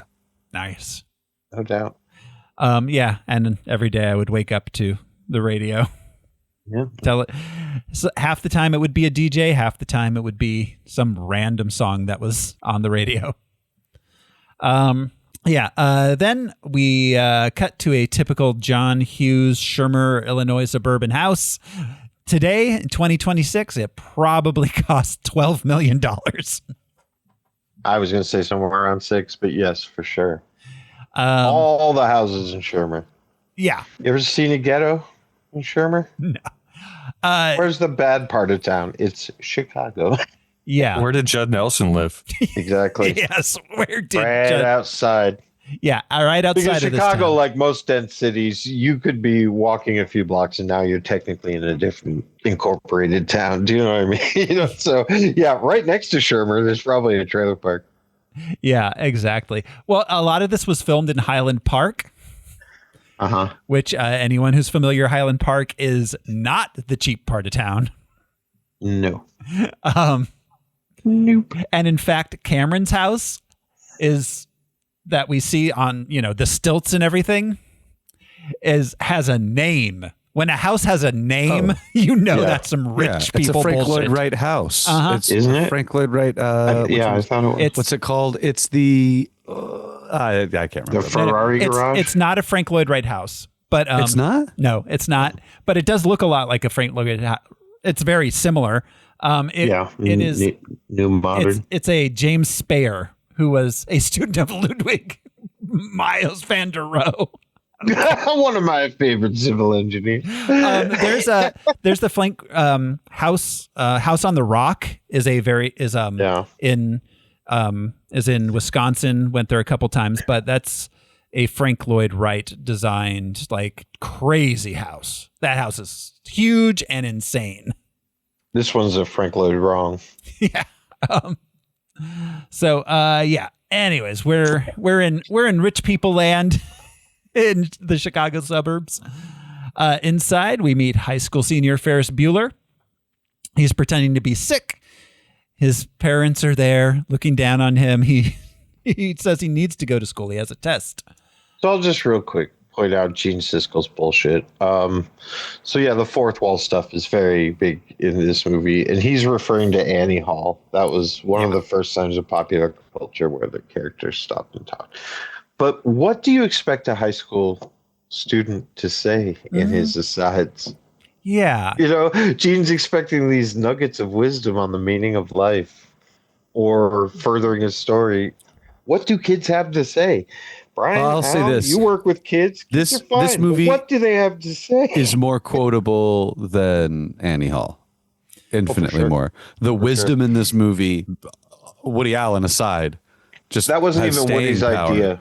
You know, like his best movie was co-written by a guy named Marshall Brickman, and he's the one that came up with a lot of that comedic shit, adding animation, adding fourth wall.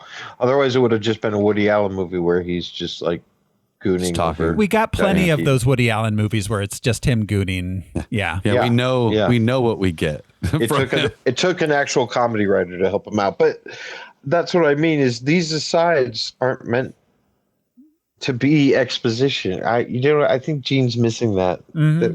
What does he really have to say? Yeah, he's just telling you what he's up to. Yeah, which lends to the dreamlike quality. Yeah, very much so. Very. So yeah, they insist he stays home in bed. His sister is mad because they're buying it.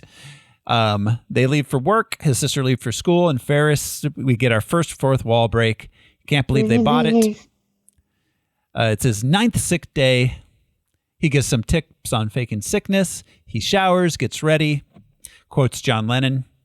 Goofs around in his room. Yeah, playing the clarinet, all that kind plays of stuff. I love the clarinet setup because it shows you that he is not some musical virtuoso, but he has all of this expensive ass music gear. All that gear in his room is worth 20 grand. So plus. that at the time, that keyboard at the time alone sold for $1,800, which could have gotten him a car. The floppy drive. Yeah.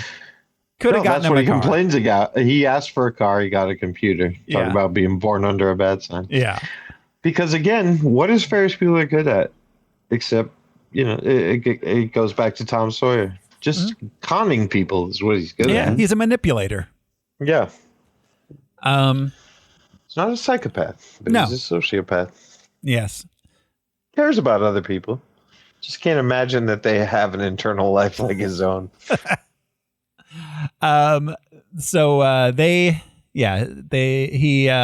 We cut to the school. Ben Stein's calling his name. Ferris calls Cameron, who's also homesick, but Cameron is actually, thinks he's sick. He's not faking it in the same way Ferris is. Well, he's surrounded by a bunch of like cough syrup and things like that. He's clearly been sick for tissues. There's a few days worth of him being sick around him. So he may have been sick. Like it's very possible that he was actually sick. But at this point, Ferris knows how long his friend has been sick. Yeah, he's sick. I think he's one of those guys that that's how he identifies with the world, just that he's not feeling well. He's Munchausen by proxying himself. He might actually be sick, but I bet he always has an upset stomach. One of those guys. Yeah. John Hughes says he based this on a kid he knew who was absent 35 times in a semester. That said that would fake being sick just to be able to stay home. And when he was actually sick, he felt relieved. Yeah, because he wasn't lying. Yeah. I loved it ditching. God, I loved it. Same. Yeah. Yeah. So he calls Cameron, says Cameron should come over, that he's not really sick. He just can't think of anything good to do. Cameron talks about Cameron's home life and how his parents don't show him affection or care about him. We cut to Ferris's mom at work. She's a realtor. Two family income, and his dad is probably his mom probably doesn't need to work, but she just wants to be like an independent 80s go get 'em lady. I love that she keeps mentioning the Vermont people. Yeah. And her kids know what she means. So they cut it out, but there were 2 younger siblings in this originally. Really? That she took and dropped off at elementary school that they cut out completely because it was so unnecessary and diluted the conflict. Macaulay wasn't around yet. Yeah, it diluted the conflict between Ferris and his sister. Oh, I can see that. Yeah. So he has to be the youngest. He has to be. Yeah, but he's not. Because he's a high school senior, he's about to graduate, and she's still in the youngest. She's a year younger than him. Oh, she has such big sister energy, and he has such baby of the family energy. Yeah, but firstborn, I guess. It's fascinating that they got away with it. You know, that John Hughes was able to manage this like messy, like, is she older than him? Is she younger than him? What the fuck is going on? And none of those questions even matter. I mean, they never they never say who's older or younger. They could be twins for all we know. They actually could be fucking twins. She seems like a senior. Yeah, that's insane. They could be twins, Thoreau. What the fuck? Yeah, they never. We know that Ferris graduates. We don't know anything about Jeannie. She's the only one grounded in reality, and she has a car already. Yeah, she drives off. She has a Fiero. Also, that's the funniest shit. Is she has a little white. Yeah, Fiero. if they were twins. Like she got a car, he got the computer. Yeah, yeah. And they can't share. Also, I love his little wink at her in the very beginning and just sets her off. Yeah. Are you kidding me? And she storms off and you can hear the car drive away. Like, it's such a perfect setup for to the little three-peats in the movie. That's the setup of her knowing. She's the only one who fucking knows outside of Cameron and the girlfriend that he's lying. Well, I mean, Rooney. Everyone else is in a bizarre version of the world, even Rooney. Yeah. What principal tries to get in your house through the dog door? Yeah. Well, and he shows up and he thinks Ferris answers. So it's like, okay, the kid's at home. His parents knows he's at home. Whether he's actually sick or not sick, at this point, it is outside of my jurisdiction. It's time for you to go, pal. Right? It's like, I don't know why you're here. Again, necessary for an entertaining story, but it's not... JD's the only one that's in reality. Yeah. Technically speaking, once the parents are on board with the kid not being at school, it doesn't matter what the principal thinks. It doesn't matter. Yeah. At the most, you get, all right, bring in a note from a doctor. Yeah. But produce the corpse. Yeah, exactly. Produce the corpse. Yeah. So Principal Rooney calls her to check on Ferris. He tells her that Ferris had been absent 9 times. John Hughes picked the number 9 because he said that Jeffrey Jones said it funny. He tried a number of different numbers, but he said 9, the funniest. 9, yeah. Some phonetics are just funny. Also, I don't know where I heard this, but if you're absent more than, I had a coworker who had to repeat a year because she was sick 10 times or more than 10 times. Oh, that's the thing of the past. Yeah. Yeah, after No Child Left Behind. Yeah. They're like, we mean it. Yeah. Like, could you leave a few kids behind for us? They really could use it. Yeah, some kids maybe. 9. Maybe some kids. 9. Maybe we won't leave them behind, but we can pick them up later. Yeah. They've got their own bus. They get to leave 20 minutes early. She is skeptical of Rooney's 9 times. As Rooney is looking at his computer screen, the number of absences begins to drop. We cut to Ferris at home, hacking. He's a hacker. I love Grace pulling pencils out of her hair. By all accounts, so she came up with the hairdo herself because she figured she would have had big bouffant hair because that she would have been a child of the 60s who had that as younger. And when she showed up on set, John Hughes was like, let's see how many pencils we can stick in there. She's an archetypal secretary, man. I love that. Yes, I had that same secretary in high school. Red Knew hair. everybody, pleasant. knew exactly where you should be. Like I Right. had no conversations with her, and she said my full name and where I belonged. Right. The principals never knew you, really, unless you were in trouble. But yeah, the secretary. This movie's all about the little things. Oh, For sure. Yeah, definitely. Which Gene can never see. Yeah. Right. Fucking It's all I'm little still mad things about it. because you're right. On paper, it's a kid who doesn't go to school. Yeah, that's the whole pitch. But again, I'll say, there's a brilliant story about a fence that needed painting. Exactly. Right. Yeah. We cut back to Ben Stein giving his lecture in economics. Then we cut to Ben Stein said that this is one of the greatest movies ever made.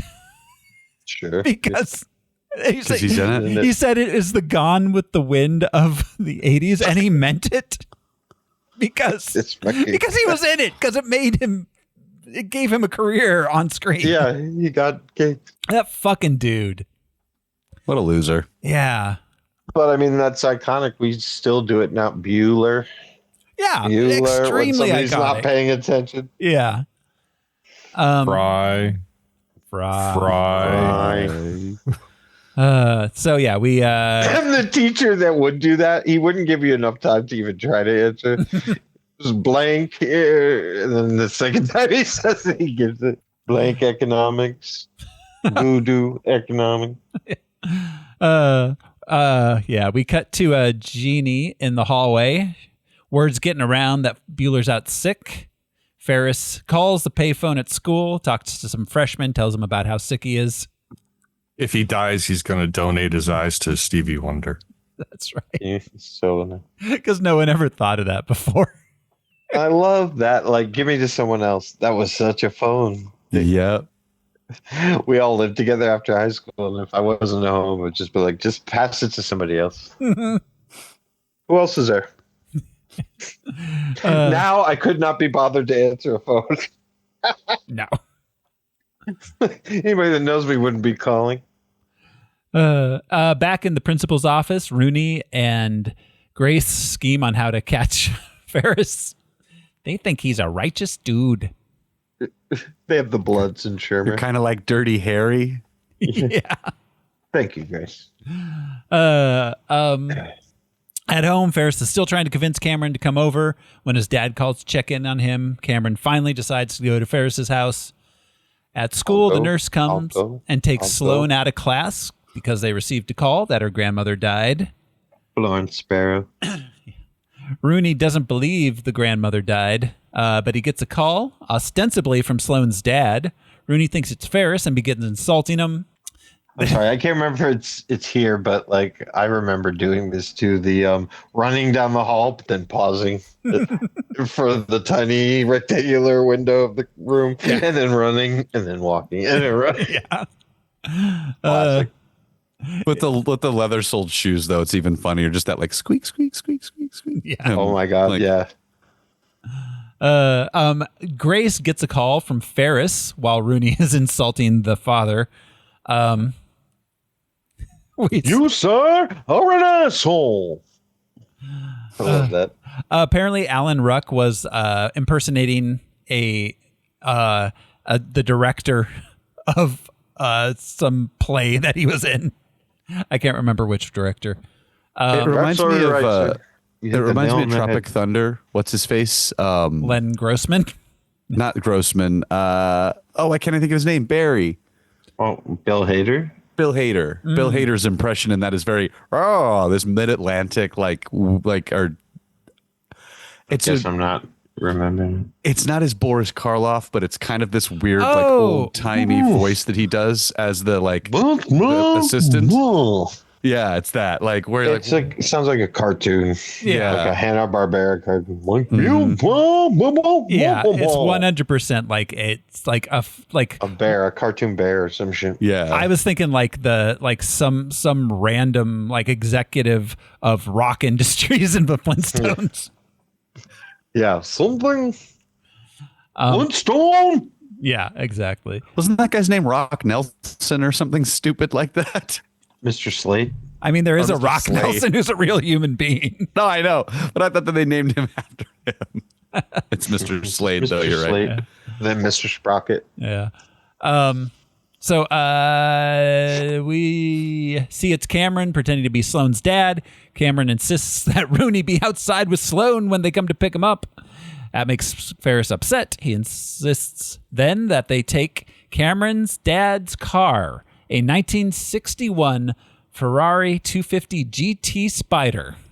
Well, first he wants Sloane to be out in front alone, and that's too suspicious. So it's like, no, hey, Rooney, I want to have a word with you. And I love the such a best friend line of, look, don't ask me to participate in your stupid crap if you don't like the way I do it. Right. That is two dudes who've known each other since 4th grade. 100%. Then we get the like, I don't find you cute. Then we see the car and get the oh yeah needle drop. Bow, bow, bow. Just appearing behind the bus that passes by. Yes. Yeah. Yeah. Cameron tells him his dad knows the mileage, so they can't take it. Ferris tells him they're going to drive home backwards. That is not how odometers work. Yeah. It's about 165 miles before they leave. Yeah. Yeah. And it's at 300 some afterwards. And this it was at 126 and halfway between 3 and 4/10. Right. Yeah, those two parking attendants drove a lot. And they were gone for a few hours. The car goes 75 miles an hour at least, and if you're out and about on the freeway. Yeah. Couple hundred miles. By the time Ferris looked at it again, it was at 301 and 7/10. Mm-hmm. Yeah, they drove a while. They drove around Chicago a lot. Just over 170 miles. Yeah, they talked about sequels to this a few times. Ferris in college, Ferris at work, whatever. But one of the ones they talked about was what were those? What were their names? The Adventures of the Parking Attendants. Yeah. What were the parking attendants' names in this? It was.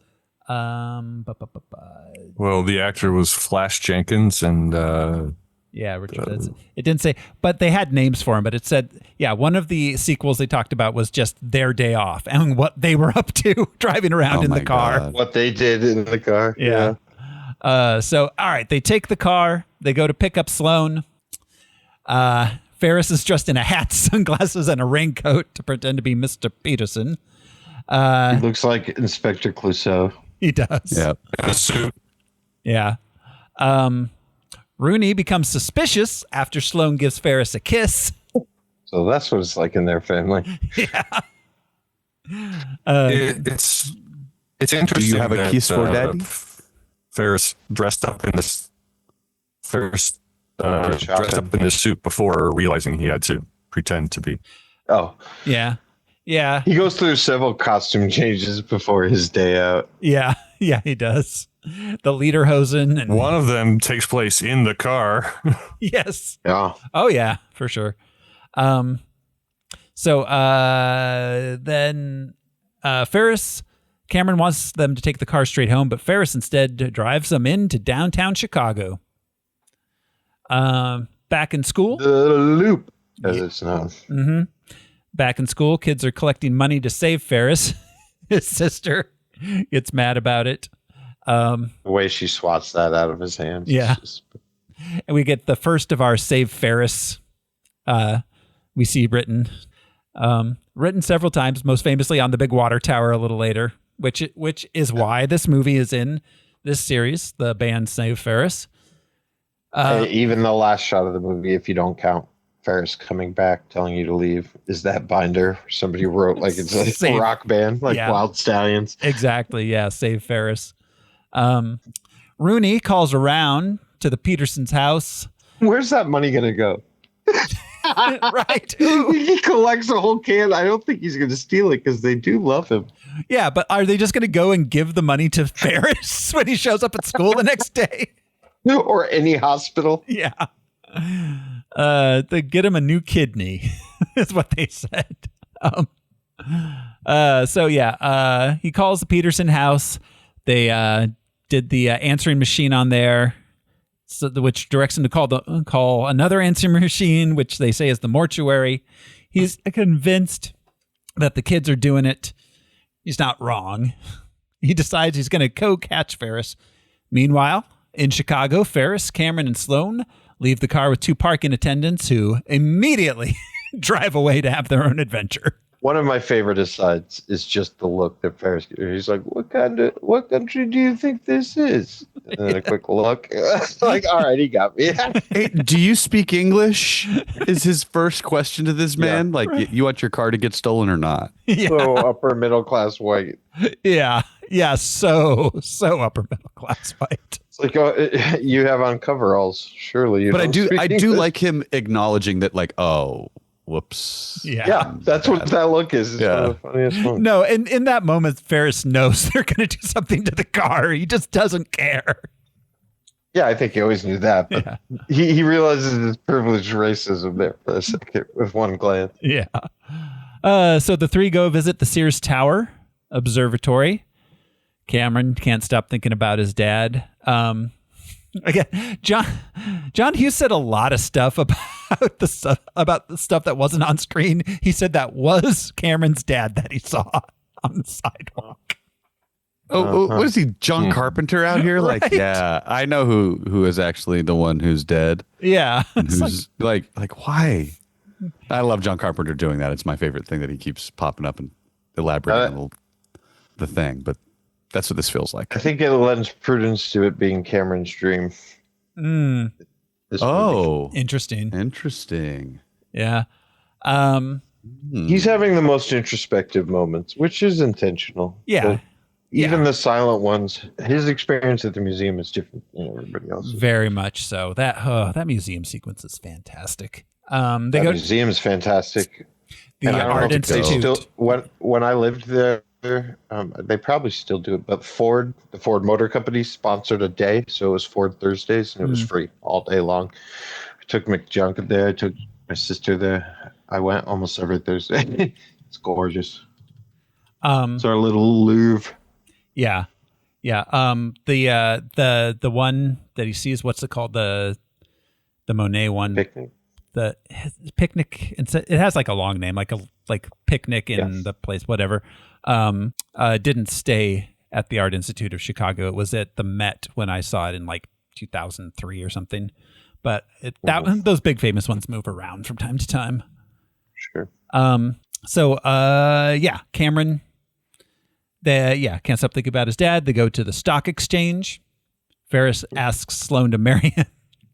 They watch Bain steal the economy. stock market. Yeah. Then why are you out here? High school student? That's a Was that Cookie Monster? He was the original Bain. That would be fantastic. I would watch that. Regular Cookie Monster with that mouthpiece thing. Yeah. C is for carnage and chaos. Woo. That's good enough for me. This is why I don't make movies. So Cameron tells them he doesn't believe in marriage because his parents have such a bad marriage. They go to eat lunch at a fancy restaurant. To get a table, Ferris pretends to be Abe Froman, the Sausage King of Chicago. Well, he just picks a name off the reservation log. Yes, he does, and it happens to be the It's Sausage. a fun twist. Yeah, the Sausage King of Chicago. So they have to trick the maitre d'. Because it was a party of 3. Yeah, that's why they chose that one. And probably a guy that's known, but not known. Like, he's probably known among the business class of Chicago, but you wouldn't know his face per se. Yeah, he probably doesn't look like he's a teenager. No, but I mean, it's not like, hey, you're not him. I see him every day on the TV. Yeah, no, it's a little like Sausage King of Chicago, huh? But enough that he's got to come up with a better plan than just, I'm him. Yeah. I forgot to note, Alan Ruck, when they filmed this, was 29 years old. Matthew Broderick was 24. Whoa. Alan Ruck was... Mia Sarah was only 18. She was only 18. Yep. And Jeffrey Jones was what I don't. Yeah, was 56. Who knows? Apparently Alan Ruck felt weird because he was closer in age to John Hughes than he was to the age he was supposed to be playing. Acting brilliant. Yes. Leaving the restaurant, Ferris finds his dad outside, finishing up a business lunch. They have to sneak into the cab to get away without being seen. Back in Shermer, Rooney's checking out the local teen hangouts. He goes to a pizza joint. He's really underestimating Ferris, like what Ferris would do with his day off. That's true. He's going to like teen hangouts and stuff. He mistakes a nice lesbian out on a date with her girlfriend playing video games for Ferris. I think she just had a short hairdo. I do. Well, no, just her watching the other girl play video games. It seemed like, I don't know. Like, then I must have been gayer than a $3 bill because I stood around an arcade game watching my homies play. Meanwhile, I really thought it had to do with an interest in penises, but no, I guess it was watching them play video games. I was just wondering what these two young women were doing at a pizza parlor like in the middle of the day on a Wednesday. It's like maybe they're on a date. Yeah, no, I literally was. Yes, just hanging out, man.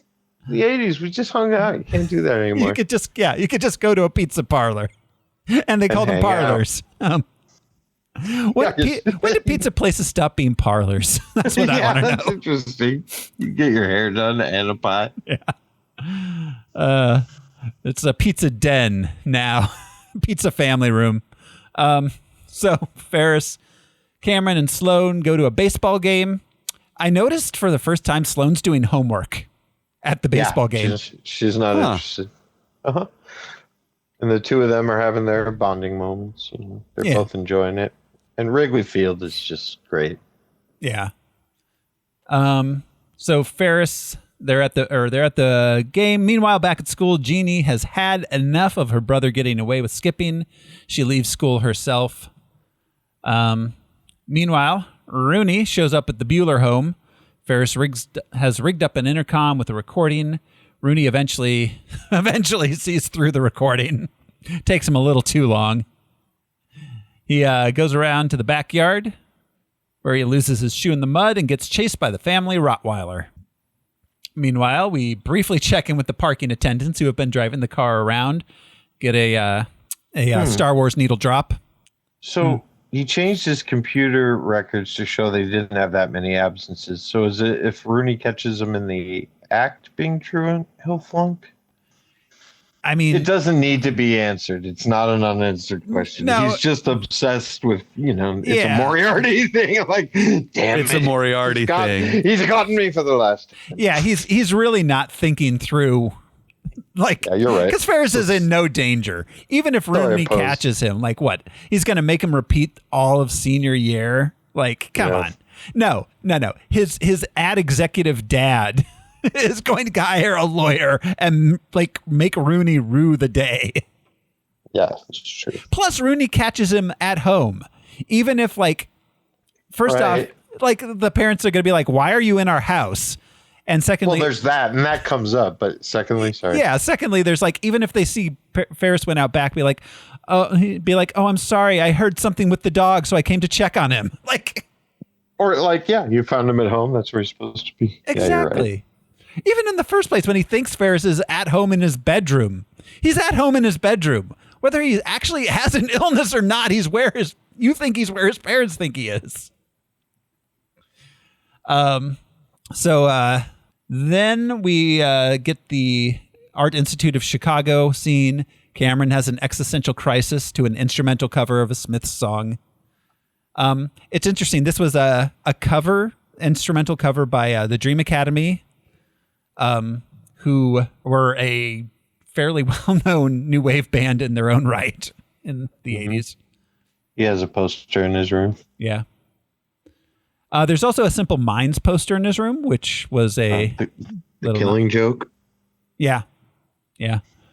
But yeah, the Simple Minds one was a little nod to, Don't You Forget About Me. Mm-hmm. It's always been a little weird to me that Cameron is obsessing over the lips of a small child in the painting. I don't think it's the lips per se. The whole thing zooming in. It's more like that expression. Mm-hmm. Zooming in, zoning out. Well, and the closer it gets, the less you can see the person. Like is that a pointillism painting? No, it's not pointillism. No, Monet was. Yeah. No, but yeah, it's looking into the infinite. It's looking. I mean, that's why you see paintings in person. If you ask me, like I've stood in front of Van Gogh's, and you could see the globs of oil paint that he put on, and so then there's just the staring into the microscopic view of it. Yeah, you start to realize and remember that a brush and a hand. A human took a physical object and made another physical object. Yeah, I think it was just the juxtaposition of Ferris and Sloane kissing in the other room. Mm. Well, there's that. Yeah, that's a good point. And Cameron's staring at lips, painted lips. But yeah, no, it's also like that's interesting. The more we zoom in, because every time it zooms in on her, it zooms in on Cameron. So it's obviously drawing a parallel between this little girl in the picture and Cameron, and the fact that it gets closer and closer, and there's less and less of a person you can see there, and Cameron feels like he's not a real person. His parents don't love him. He doesn't know what he wants to do. Like he's very lost. Does he live in a painting? Yeah. Very much his so. His life feels that way. It's very constructed and orderly. Like Ferris says, you couldn't touch anything in his own home. Yeah. It was a museum. Which apparently was a line that got cut from The Breakfast Club that he reused for this. Interesting. I don't know if you knew, a lot of old Italian ladies really did, but like they would have a whole sitting room with plastic over the furniture and shit. Mm-hmm.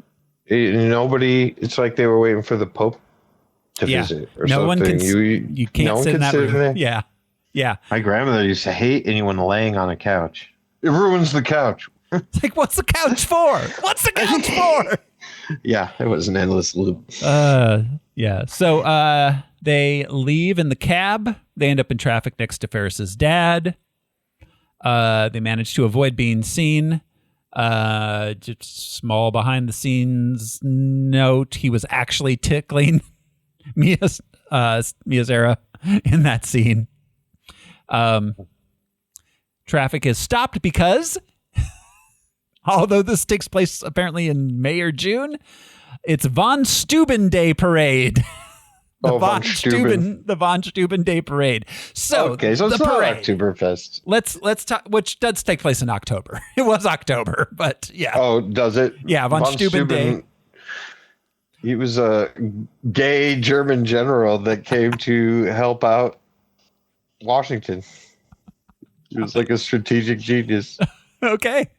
If you say so. I did not Google Von Steuben Day. You should. Or even watch, I think there was a drunk history about him. Nice. So this was a real parade. And on the radio, prior to filming this for about a week, they kept asking people to come down to the Von Steuben Day Parade, and you can be in a John Hughes movie. So this scene is like 20% paid extras and, the paid people, and 80% rando Chicagoans that showed up to get drunk and be in a John Hughes movie. That's awesome. Which you can tell there's so much energy behind this, like the crowd. So much. And when it pulls back and you see there are actually like 5,000 people behind Matthew Broderick. Mm-hmm. It is fantastic. It's a parade town. I was I had a temp job at the Tribune when the Sox won in like 2005. It was the only time I've ever seen a ticker tape parade. Oh, wow. That's fantastic. Yeah. And Chicago does have all kinds of little cultural, like there are full on neighborhoods. It's not just like, oh, there's a Chinatown. Like I lived in the Vietnamese neighborhood, but I lived near Andersonville, which was the Scandinavian neighbor, and the Puerto Rican neighbor, they all had cultural block parties constantly. So it's the not parade, that. I'll let you finish. I'm done. Okay. The parade shows us there are a lot of kids that are not in school. Yes, a lot. A lot. Germans. They don't go on von Steuben Day. Yeah. That's Milwaukee also had tons and tons of little cultural parades and little fests. Parties. There was Italian fest, Polish fest, Puerto Rican fest. Like summer was nothing but fests because come September you can't go outside for 9 months. Well, that's true. But like it would be whole neighborhoods.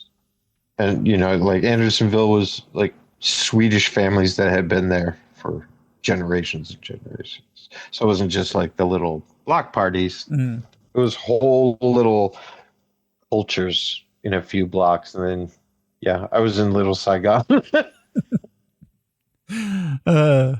So yeah, this and they actually played Twist and Shout a number of times. A lot of the people dancing were they just caught them dancing. Like they weren't told to dance. That's how they caught them. I love the spontaneous dance mob. Yeah. Just who starts doing like Thriller to Twist and Shout. Perfect choreography. Like we've been waiting for this moment. Yeah. Yep. Yeah. I know how they feel. I was Blues Brothers. It reminded me of Blues Brothers too. Yeah, very much. And the last scene of Ghostbusters, where it's a lot of just New York citizens dancing and cheering for the Ghostbusters. Yeah. So I feel like movies. We need this in movies again. Also, I'd be hard as fuck to get people out into the street to dance to anything together. Yeah. Now there's too many liabilities in union regulations. Yes. Yeah. You could put an ad in the paper back in the day. Yeah. Show up. Want to be in a movie? Show up. Yeah, which is literally what they did on the radio, and I think they said they had 7,000 extras or something that day. Yeah. Wow. They didn't audition everyone in the Ten Commandments. No. Cleopatra. So meanwhile, back at home, Rooney manages to get into the Bueller house when there's a flower delivery, and he smashes the pot over the dog's head. Don't smash pots over dogs' heads, people. Don't break into people's houses, people. Yeah, let's start there. Yeah, this man has a master's degree. The dog's doing his job in education administration, at least. Yeah. This man has a master's degree and understands his legal liability. Public serving into his children's house. PSA principals: don't track down a single student and break into their all home the principals to prove listening that to they're this show. ditching. Please hire me, but also up until this moment, I always thought that he just fed the flowers to the dog, and that's what made him pass out. Really? Oh. God bless you, Al. No, the pot's so innocent. You can see the pot smashed around his head. Okay. Because the dog wakes up later, that dog. Which would still fit your flower thing, but the dog wakes up, it's been unconscious. Yeah. Yeah, I don't think carnations make dogs pass out if they eat them. It's just one of those things. Yeah. Sweet summer child. We all have one of those where we look back, it was that? Oh, yeah.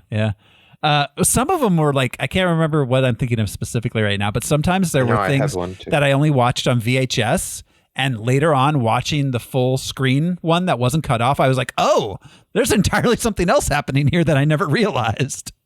This happened recently, and the three of you guys were like, really? That's what you thought he was doing? Maybe it'll come to me.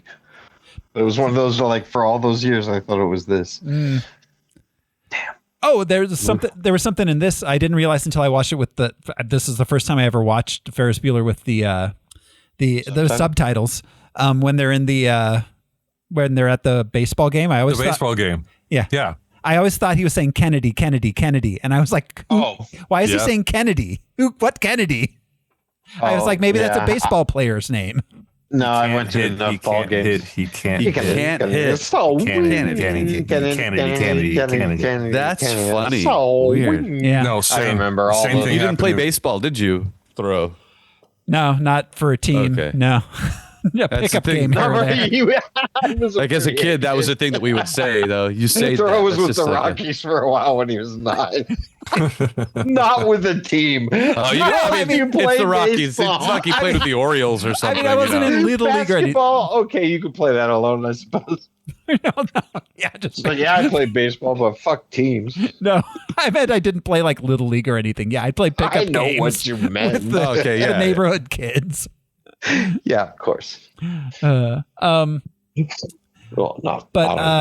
let's see. So Rooney breaks into the house when Jeannie comes home. She sees Ferris faked as the dummy in his bed and everything. Then she hears Rooney downstairs. They sneak up on each other and she kicks him 3 times. The blocking of this is amazing, though, because she hears the key, he hears the car, she stomps up the stairs, boom, boom, boom, boom, boom, boom, boom, boom, boom.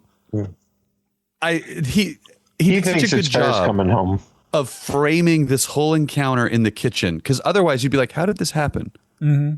Like he really had to like lay it on super thick, every little stage that gets us to that moment. So when she kicks him in the face 3 times, I love that. It's a Looney Tunes moment where, Porky's following Daffy and they're just chasing each other until eventually the other one's chasing the other one. I had a conversation with a friend probably in high school about this. It was like, no little girl could kick a man off his feet like that. And I'm like, no, she's standing in a door frame, holding a door frame. She has the whole weight of the house supporting her kick. She's kicking the shit out of him 3 times. If a teenage girl kicked me in the face, I'm pretty sure I'd feel I'd at least need a moment. and he is recoiling in panic and fear because he's realizing, oh no, that's not He's Ferris not even Bueller. recognizing her principal. Yeah. She's just seeing a man in the kitchen. I think a panicked woman could kick a man in the face. Yeah. But from the door frame, you use that door frame to push to, boom, and she's I mean, flash dancing his ass on the ground. And good for her. He deserved to be kicked in the face, whether he was the principal or not. Yeah. Turns out he deserved it more than we knew. On principle alone. So they W.C. Fields. God, that's the voice. Boom. Oh yeah. Very W.C. Fields. Ooh. Yes, yeah. Rooney gets knocked unconscious. She calls the police. Rooney regains consciousness and leaves the house. He sees his car getting towed. He puts his keys in the passenger door and goes, "My keys, you shithead!" Like he's an idiot. He's a fucking idiot. In charge of 1,000 children's safety. Mm-hmm. He parked in front of a hydrant. Yeah. What did he expect? Every step of the way, Rooney got what he deserved. Every step of the way. In Chicago, they'll tow you in minutes, man. Yeah. Vultures. He got like 7 tickets before they towed him. Yeah, that's right. The kids get the Ferrari and start heading home. Then they notice the car's mileage is not what it was when they left it. Cameron has a freak out. Back at the Bueller household, a stripogram arrives and Jeannie slams the door in their face. Well, it's not just a stripogram. Like, these are several different people who got hired for a get well, and they all arrived at the same time. That's right. Know what I mean? The weird guy in the mask in the back. Louis dressed as a milkman, good humor man. Type. Right. And she's just going first. The nurse is just going first. And they're all letting her sing. And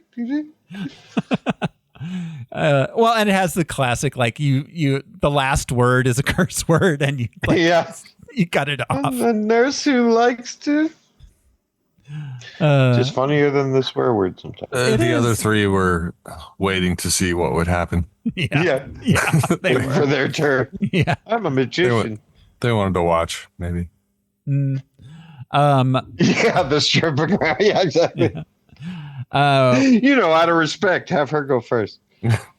The kids have stopped. They're on the shores of Lake Michigan. Cameron is catatonic. While Ferris talks to the camera about how Cameron needs to figure his shit out, he'll marry the first woman he lays, and she'll never respect him. Yep. He needs to unwind before he goes to college. Yeah. Really does.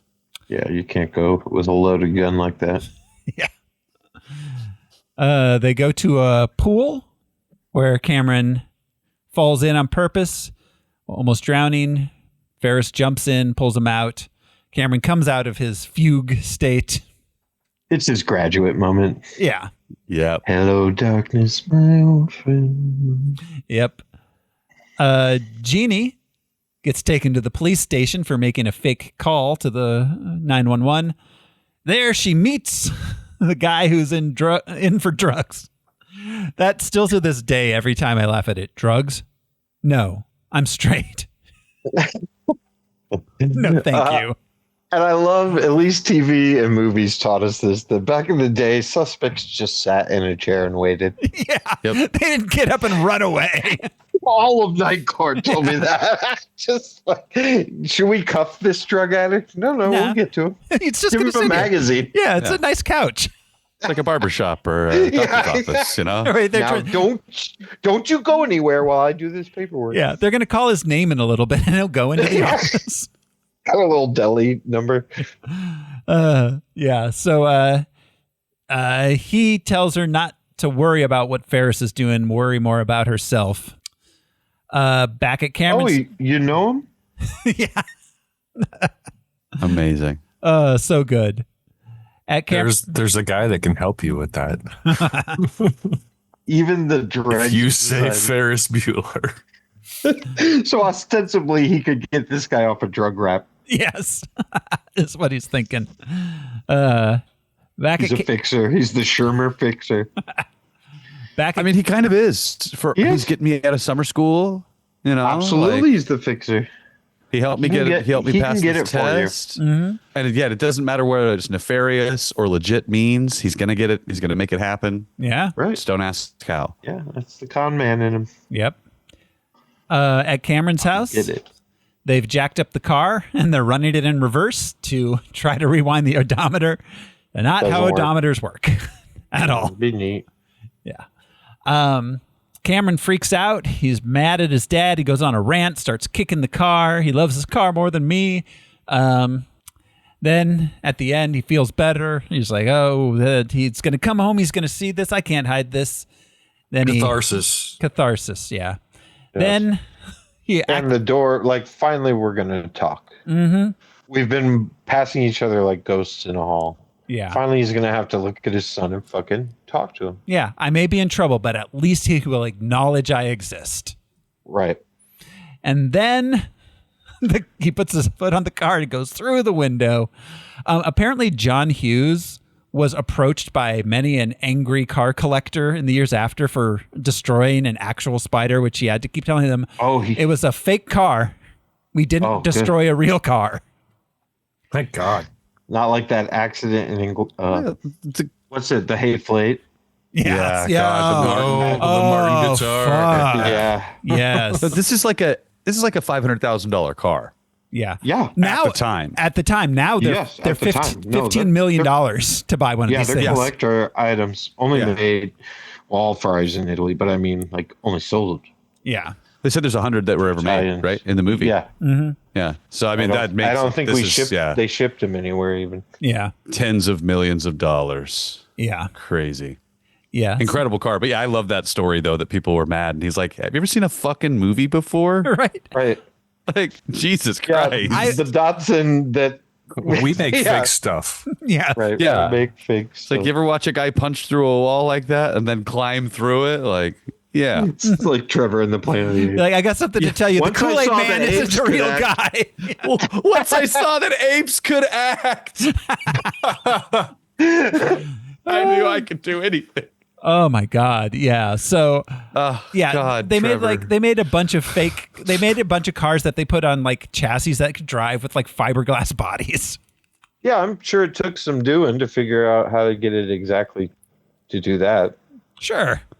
It's a cool shot, man. His like stagger, or you think it might pull him over with it. I remember as a kid thinking, this scene was almost scary because it happened so fast. Because I was so little when I saw this. I was, 7 or 8 probably the first time. But that like squeak, squeak, smash is very jarring and surprising. But you, for a moment, think someone might have gotten hurt because the way that everybody's reacting to it. It's very interesting because this is the first time that Ferris isn't in control of the situation. Yeah. And you see him shocked, and it's the first time Cameron's taking control of the situation in his own way. And he's calmer. Yeah. And also, nobody's in mortal danger, but that was the most terrifying thing when you were young, is breaking something of your parents or destroying something, and just like, oh fuck. It's the Calvin and Hobbes binoculars. Even if they didn't overact as a parent, just the fear that overwashed you. Like, I can't fix this. I don't know how to fix this. How do I put this back together? It's completely broken. She loved this. You know what I mean? love it because that was more frightening than getting hurt. The irrational answers we get, we'll just crack open the odometer and wheel it back by hand. You're going to wheel back hundreds of miles by hand before Dad gets here. And he's just like, you know what, dude? I got this. This is all mine. It's almost dreamlike. And then it happens, and he's just like, well, fuck. What's the difference? Used car fraud would be rampant if you could do that. Can't wheel this back. Yeah, exactly. Can't wheel this back. Yep. So, Cameron, Ferris offers to Ferris always leaves himself a buffer. Yeah. Yep. And they don't wheel back. Also, especially in a Ferrari. It's not just the car, but it's also the glass wall. Mm-hmm. Yeah, imagine breaking a window in your parents. Oh yeah. So in your kid mind, those cost $1 million. All right, sorry, go ahead. No. So Ferris, I keep forgetting it. Yeah, Ferris offers to take the blame, but Cameron says no. He's going to stand up to his dad. We cut to the police station. Jeannie and Ferris's mom arrive to pick her up. There, Jeannie is making out with Charlie Sheen. God bless her. You know what? I love that she's like, you know what? Fuck it. I know what my mom will really fucking appreciate. I'm going to make out with this guy. Yeah. Jeannie gets a groove back. Yep. Jam.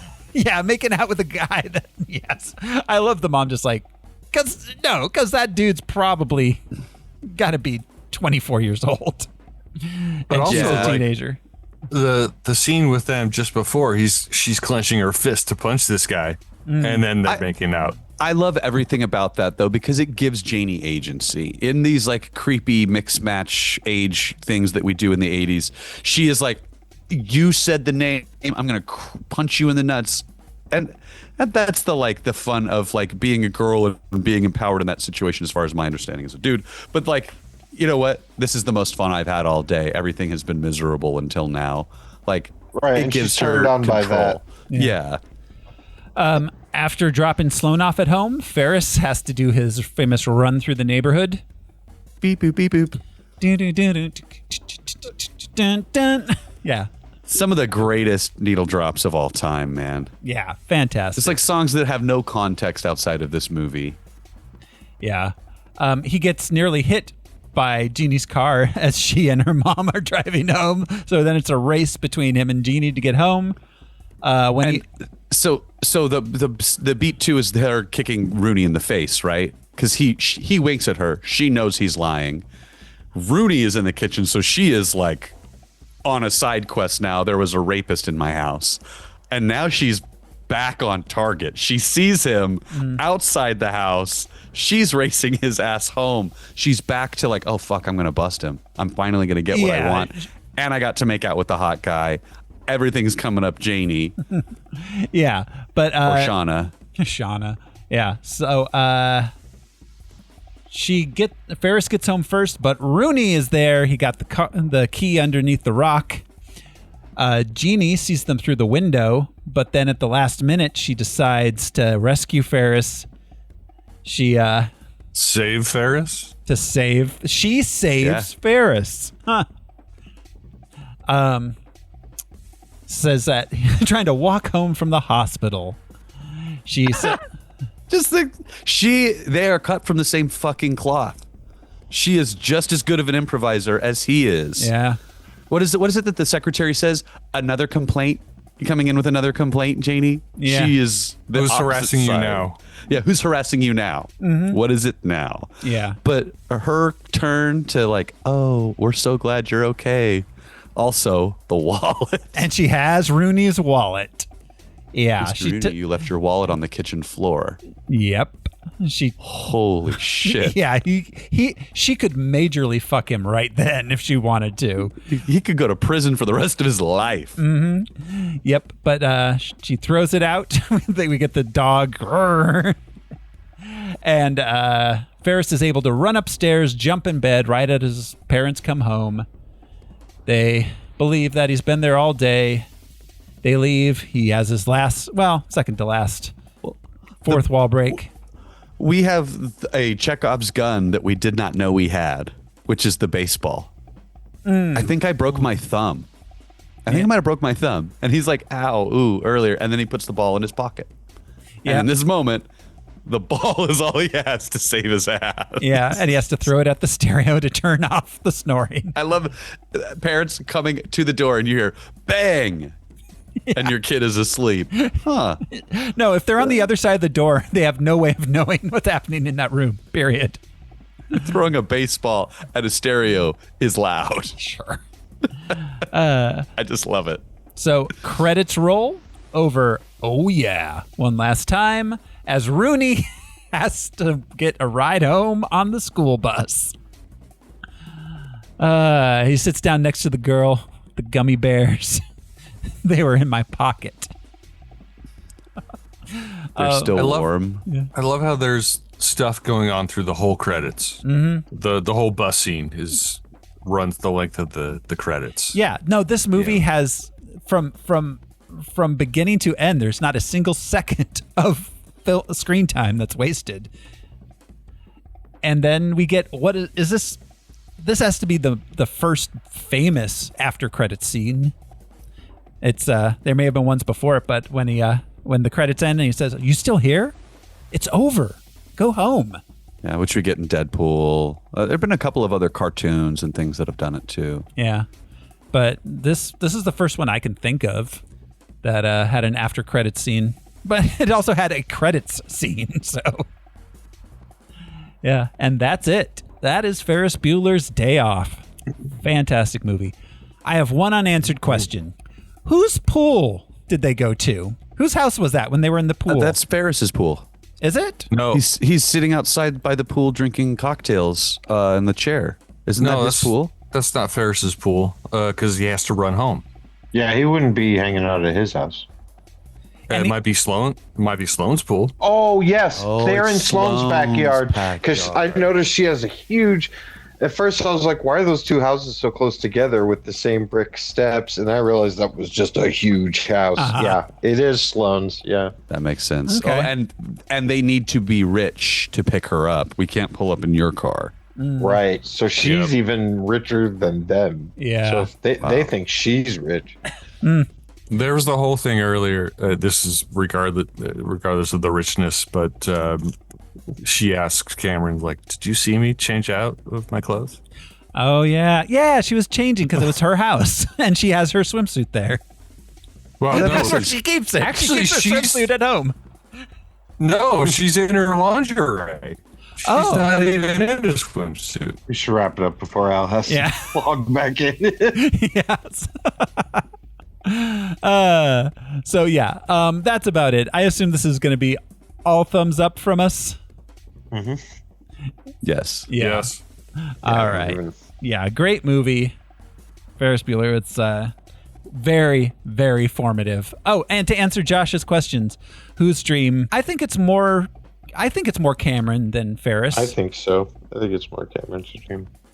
I think it's Cameron's dream because she's falling in love with Cameron also. Hmm. And the asides make sense that it's not the audience he's talking to. Ferris is talking to Cameron in his oh my God, that's his brain version of Ferris. He loves his best friend, but he also sees the bullshit.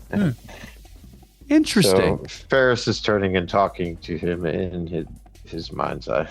These are my thoughts after most of my life. Yes. Wow. So, all right. I think that about wraps it up for Ferris Bueller's Day Off. We only ran half an hour longer than the movie. So it's good. No, when we do that, it's fun. So that's about it, which means it's time to talk about next week's movie, our next series. Because this was the end of Al's series of movies that were inspired, or movies that inspired the names of bands. So I get to pick the next one. Let's see. Josh did westerns. Brian did pre-apocalyptic movies. Al did movies that inspired the name of bands, and I'm gonna go some basic bitch. We're going to do musicals. Yes. And the first musical we're going to do, I'm choosing it, is 1979's All That Jazz. Yes. Musicals was almost my pick. I remember you saying that, Al. I'm not. Yeah. I'm a little scared about Paint Your Wagon if that's where you end up going. But I'm going to try and make it shorter.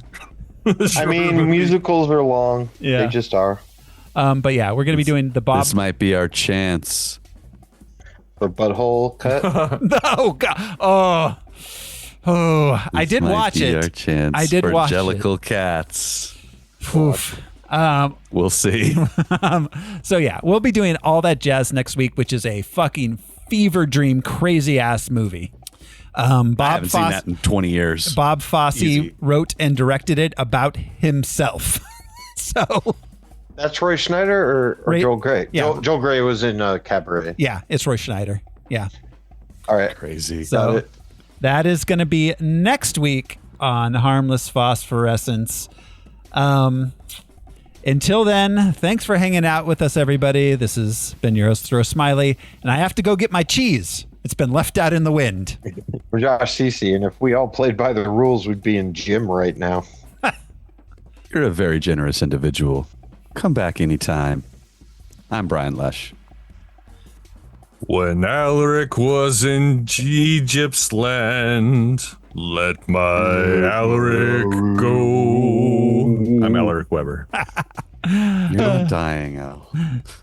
Thanks, everyone. We'll see you next time. Bye.